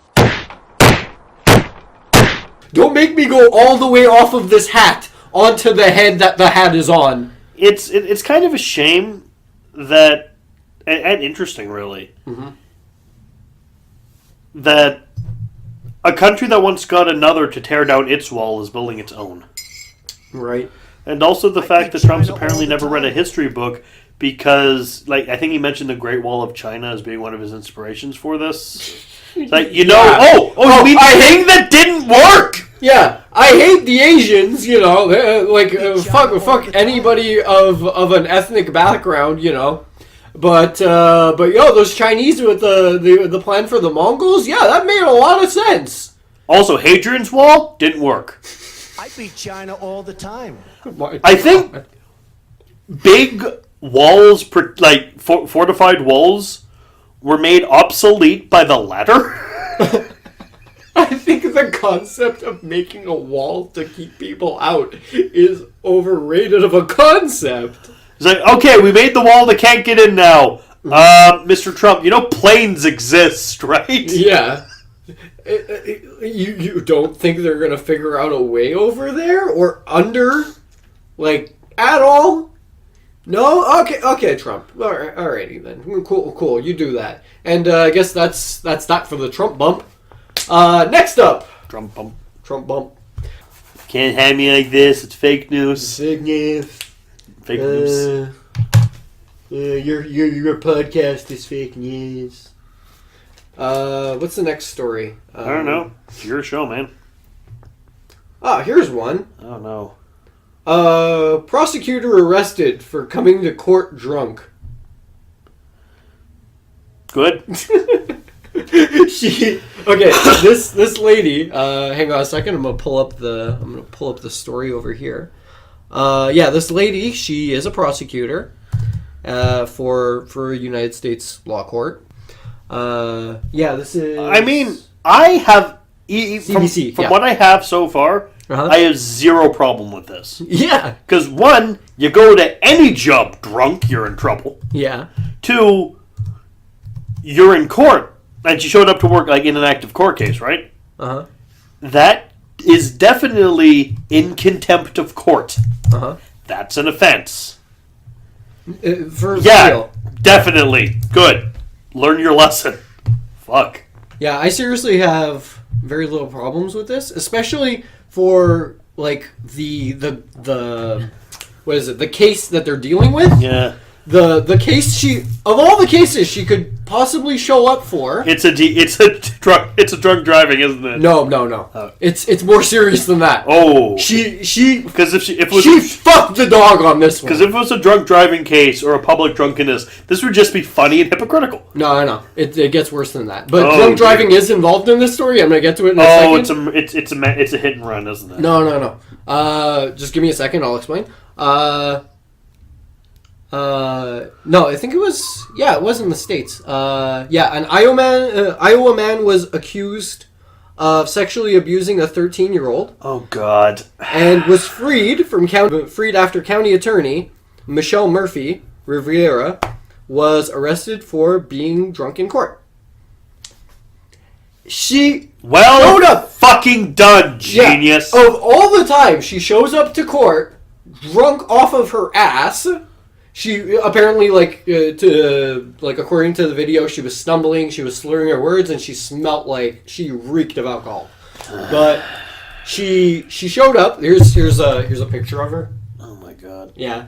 I'm not going to show you guys though. You guys can look this up. It's going to probably be in the description. But yeah, of all the times she could show up, it's during a fucking sexual abuse case against someone who was diddling a 13-year-old. Look, this is the kind of shit that's how Freddy Krueger managed to get off. Right? Just a small technicality.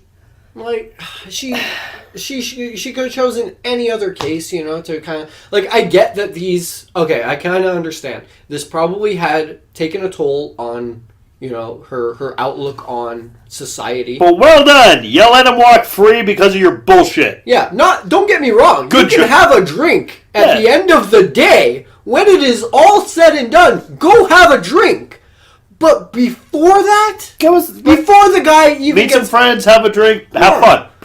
Okay, there's no guarantee he would have been put away, and there's no guarantee he was even guilty of it. Yeah. Okay, because I don't know, sometimes people are lying and the facts get confused and stuff. This guy, for all intents and purposes, could actually be guilt free of this. But now we'll never know because the case isn't getting finished. There you go. You got freed because of a stupidity on your behalf. Great fucking job. Let me guess, it's dropped with prejudice and now can't be seen again. It's probably, and now all the evidence is gone too because you can't bring the same evidence back. So great, you fucked it up. Yeah, she fucked the dog on it. Fucked Straight it up. Screwed the pooch. Good job. Outright screwed. Do we have any good news? She was arrested again after she was drunk beyond the wheel. That's not exactly good news. I mean, like positive shit, like happy stuff. We'll get into something I think a little more. Stop reminding me why I don't watch the news anymore. Okay, but the last thing I want to say about this, the actual sentencing was back in October. Okay. So basically, it's been going on for like 3 months. Okay. So October, she went into work drunk. That was the first instance, Yeah. And then the case got thrown out. She was up for reinstation in November, and I think that got thrown out. She just got denied. Yeah, I hope she's fucking disbarred for this. And then this month, she was in December. She was drunk behind the wheel, and she got pulled over and arrested again. Which, honestly, it sounds like she's just going down she's just through a downward spiral right now. Yeah. She's just going through it. And it's harsh, honestly, but you're kind of asking for it. Well, you're taking risks at the wrong time. You're taking super unnecessary and you're not just taking risks with yourself here. Yeah, and you're being completely fucking irresponsible, and you basically are the sole cause for someone who is possibly more than likely guilty going free. And you just you started your job to probably show people justice.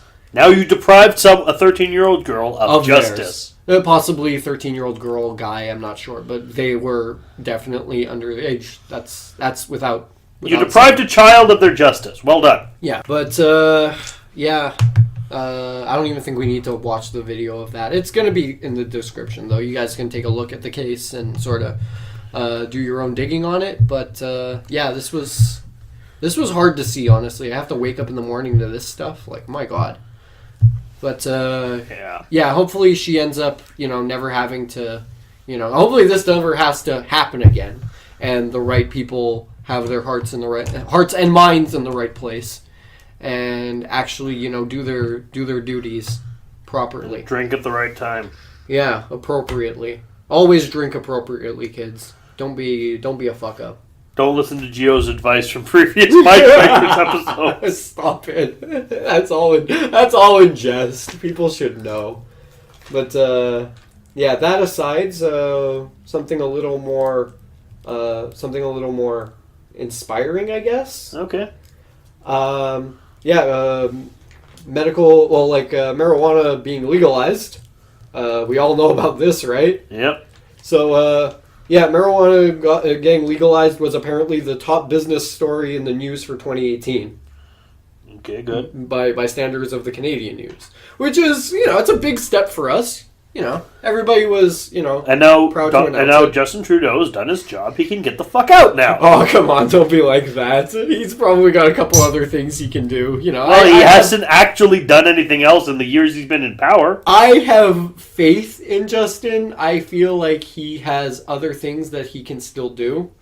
And I want to have more faith in him, but as long as he's, not showing results... Come on, yeah, man. He's not showing results. That's the problem. I can't super support you, man. I want to support you more. You're not your father. But you gotta do more. You're better than Harper, granted. Yeah, you gotta show us you're doing more than just, looking at the world also, through green-colored glasses.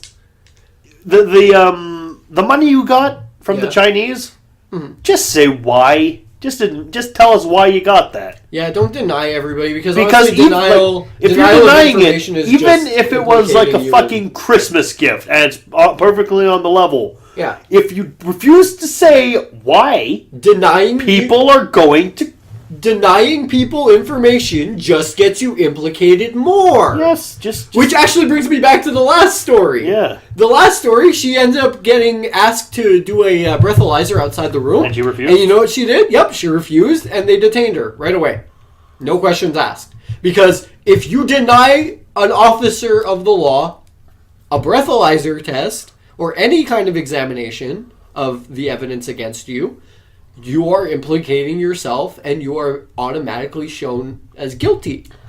Similar topic, by the way. What? I learned this at my pawn shop because someone brought in a certain Nazi paraphernalia. Yeah. Like a Nazi general knife. Okay. Well, Nazi captain knife is more letter opener than anything. Yeah. Apparently, it is in Canada completely illegal to like plaster your house with swastikas and Nazi symbols. Even outside. But there's one nice caveat and little trade-off I like.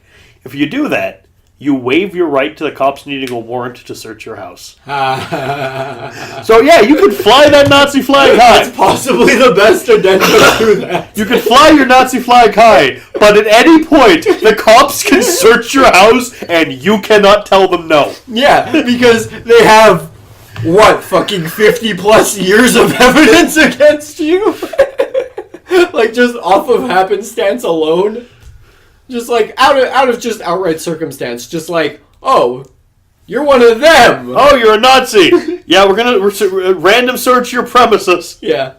Well, anybody that's, like, basically saying, like, just being like, oh, I follow the laws of, you know, just this firm belief in this thing, you know, and I preach hatred or, you know, I don't agree with these kinds of things. Great, you know? that's technically your right. Yeah, but you're also waiving your right to being a civil citizen. Yeah.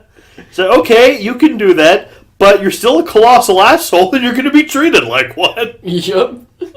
And guess what? That means, you know, you're not going to be able to call for assistance from the community, but it's up to the community to choose whether or not to help you. I personally don't think, I think anarchists should be allowed to, like, display all their anarchist stuff, yeah, but should not do it openly. They should not receive power from the city, not receive hydro from the city, not be entitled to police protection or to first responders. Yeah. Because you reject society, you don't get any of the stuff that comes with it. Yeah, but I have my own little caveats to that also. I do it in a more civil kind of way, and I feel like my sort of brand of anarchy is a more acceptable version of anarchy. It's not like I'm literally giving people fucking pretty daisies and, you know, hopping and skipping around, singing hallelujah to everybody. Not a hippie. It's like, no, I just fight for shit that I feel is right, you know? And I feel like anybody... I just don't think... I don't think humans are smart enough to self-govern. Yeah, and I also... Humans are stupid! It's kind of a little bit of that, but also, you know, I feel I'm more gentle with the way I put things. Yeah. And I can kind of word things a little better than most other, you know, just leaflet, pamphlet throwing anarchist is. Yeah. And I can actually describe, like, exactly what I would want changed, you know, articulately. Yeah.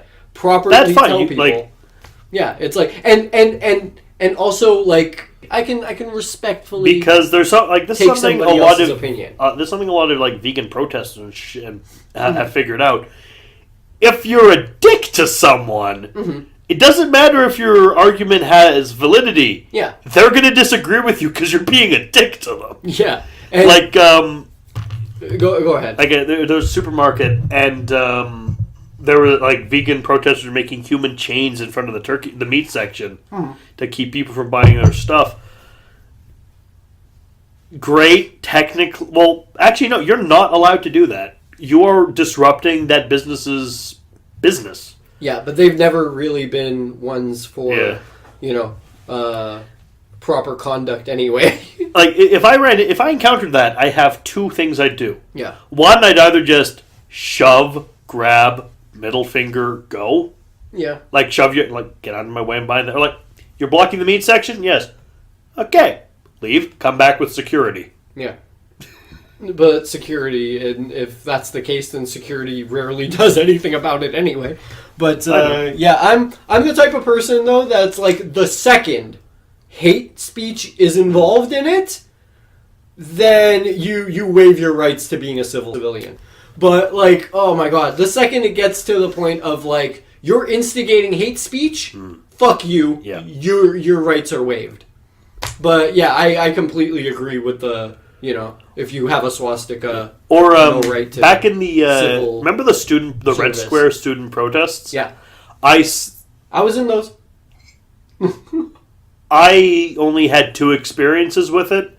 Yeah. One, I was accidentally at one of the riots. Okay. A friend of mine at the time and I were leaving 12 Brazil. Yeah. Because we had a drink after a play at Dawson. Okay. I was not in it accidentally. And the riot just broke out outside. It was like, just go to one of the server. Like, the server comes on. Do you need anything? I was like, you guys have a back door?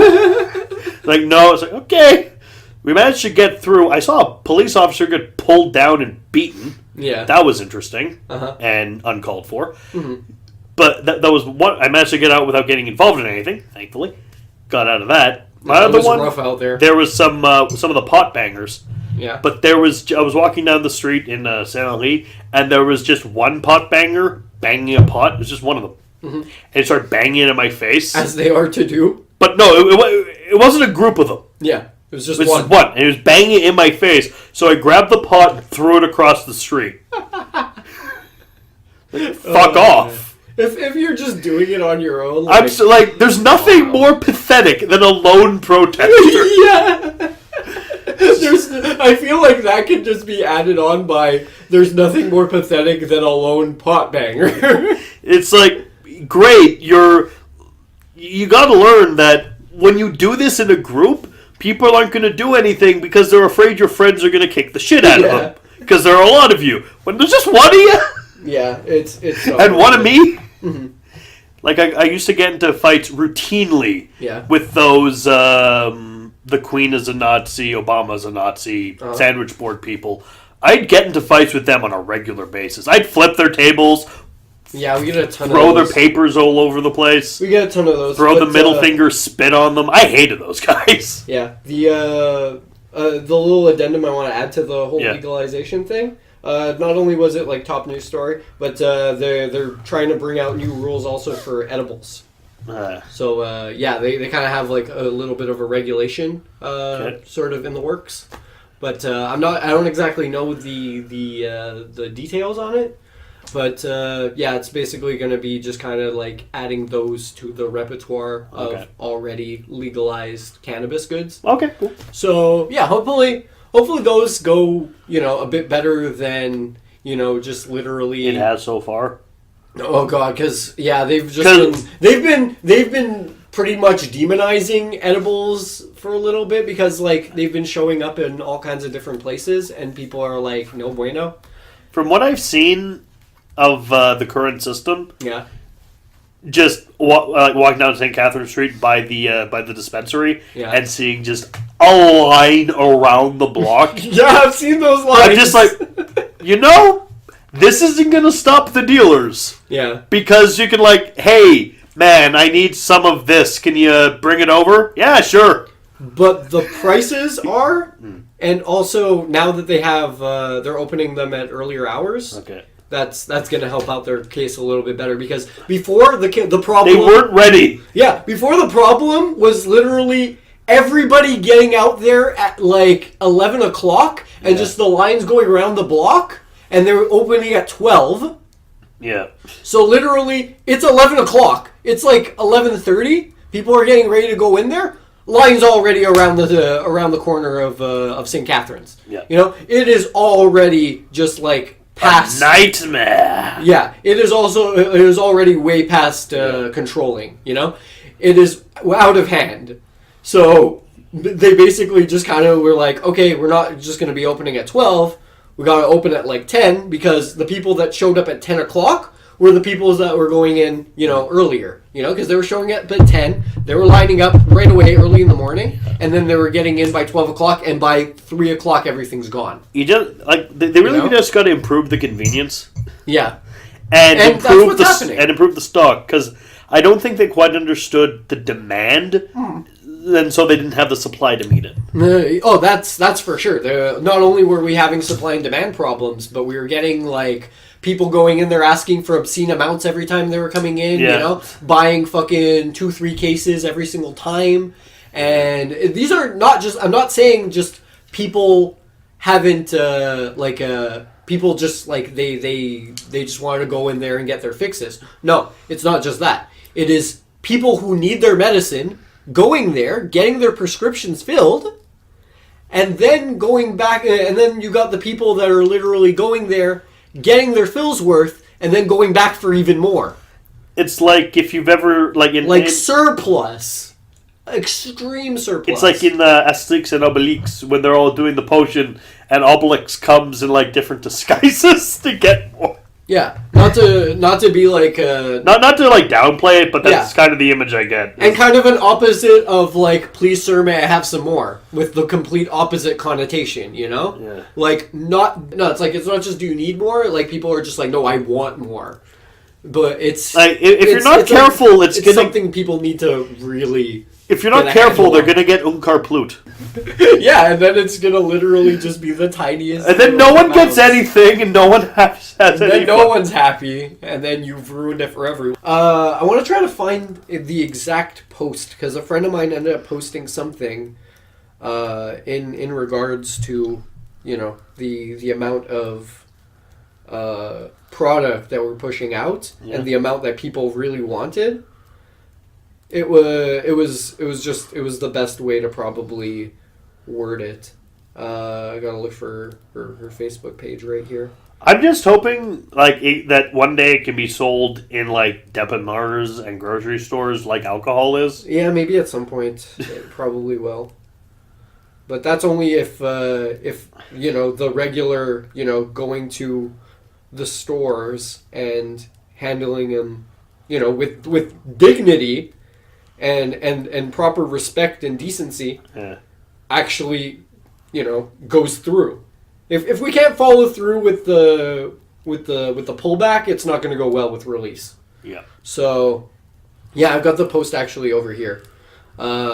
People bitching about the SQDC.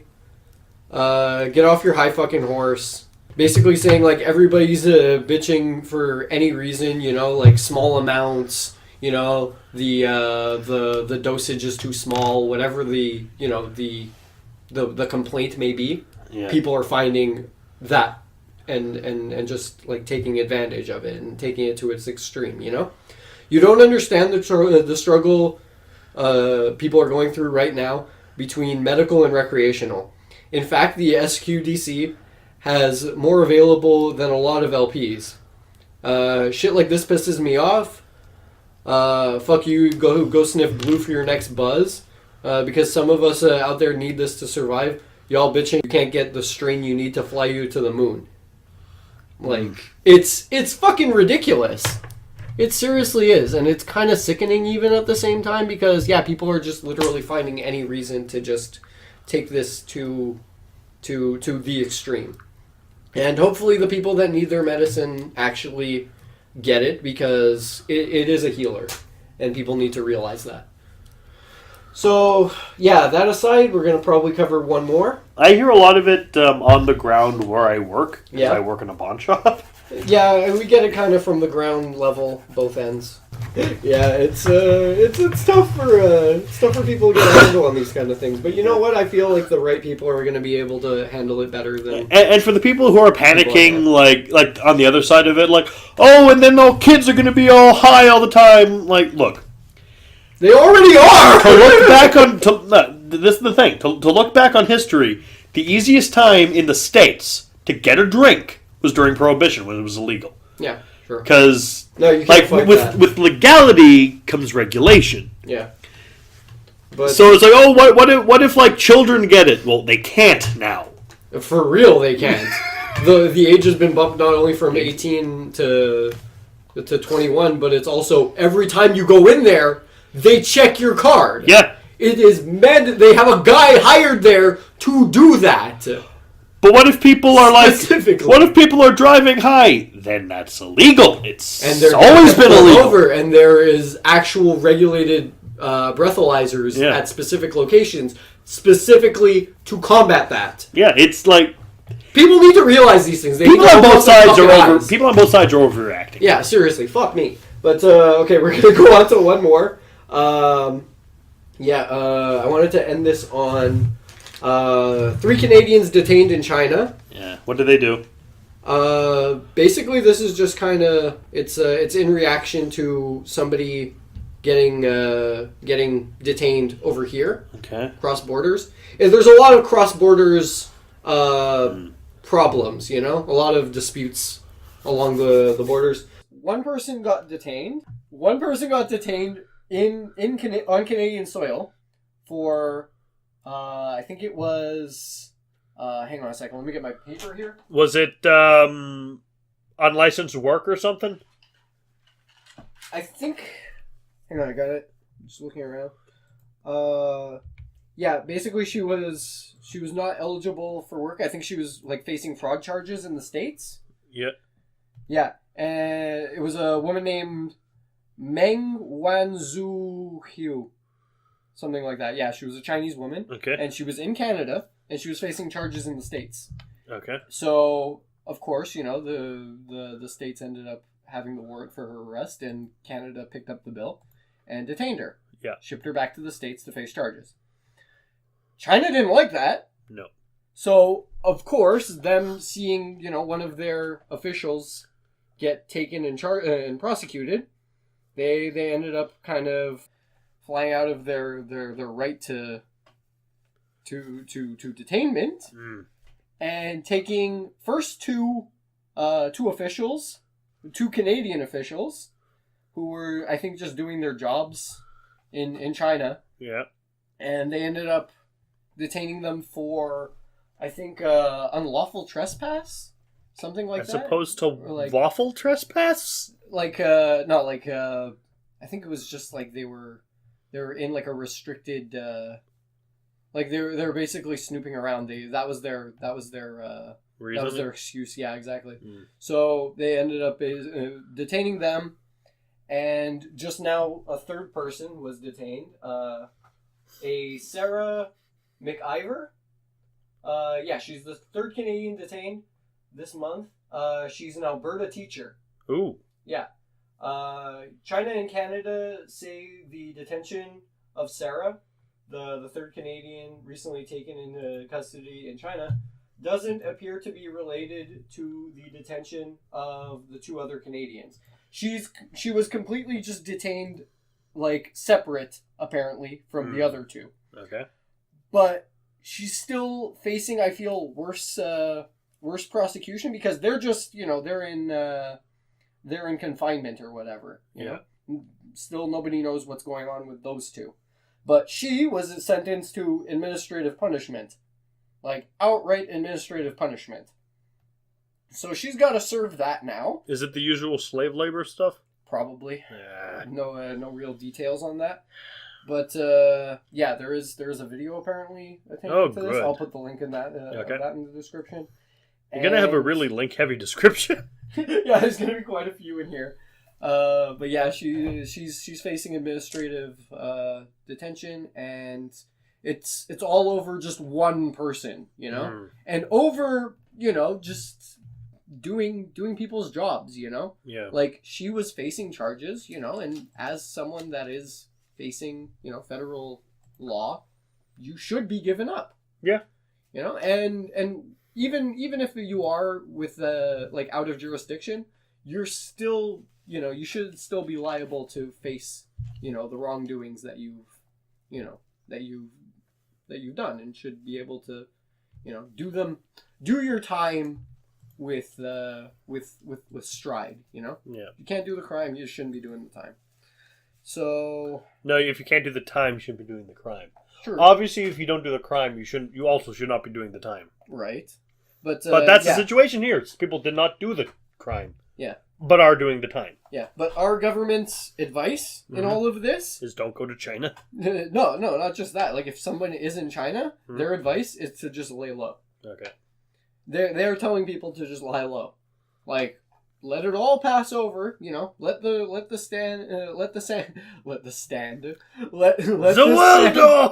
sandstorm blow through, and hopefully everything's okay at the end of it. And avoid Dio Brando. Yeah, and also if Dio Brando's coming at you with Zerwaldo, run away.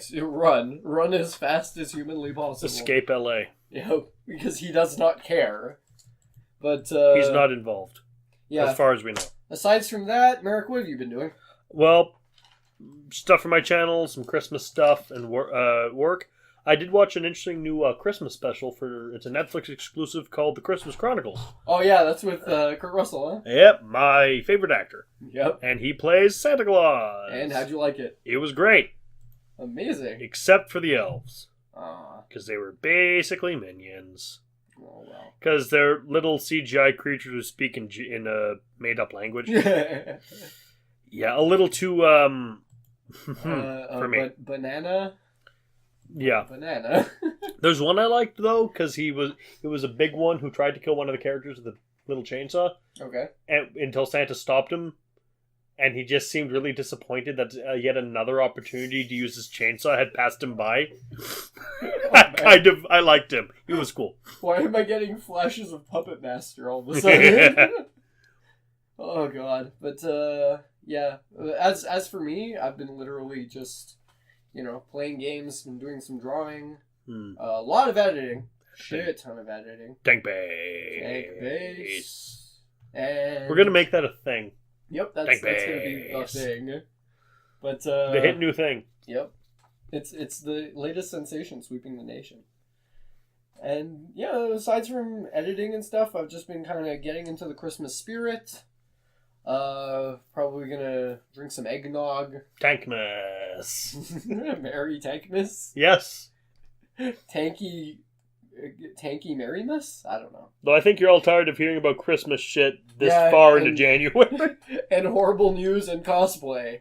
So, honestly, if you liked what you guys heard, leave a like. It's down there. If you guys didn't, give us a thumb and...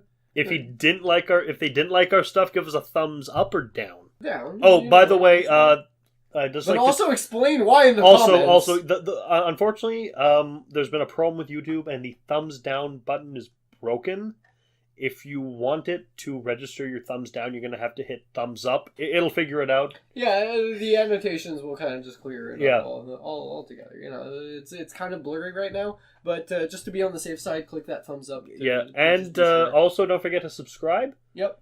And hit the notification bell. Mm-hmm. That red button. I feel dirty saying all of this. Thank you for doing it, though. It saves me. I don't do this on my channel. Yeah. But it's still it's great to have you on the show, man. Yeah, I'm hoping to be back. It's always a good time. Likewise.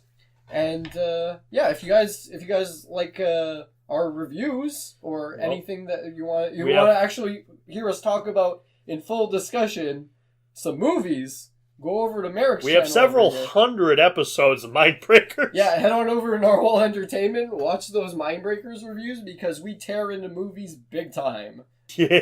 For real, literally. We once staked a movie. Yes. If you want to see that specifically, skip to the end of Bram Stoker's Way of the Vampire. Yeah, we also got some Let's Plays over there. Yeah, quite a few. And Merrick's been doing a lot of his. Yeah. And I'm going to be continuing with mine. And you're doing Prototype right now, right? Yep, Prototype's still ongoing. And I have another one once Prototype is done. Maybe halfway through Prototype, I'm going to start uploading my other one. Yeah. But hope you guys enjoyed this. Remember, hopefully your world isn't too small. And interestingly, this is going to sound really insane, but the a bit of the audio, like the audiograph here, looks like a flamberge. I just noticed swords and shit like Every that. time I see it kind of just spike up a little, I just imagine a Zwei. Like just the spiky ends of it. The big old Zweihander. There we go. There's and a just Zweihander like for that, we're gonna chop it off right here. See you guys next time. Bye.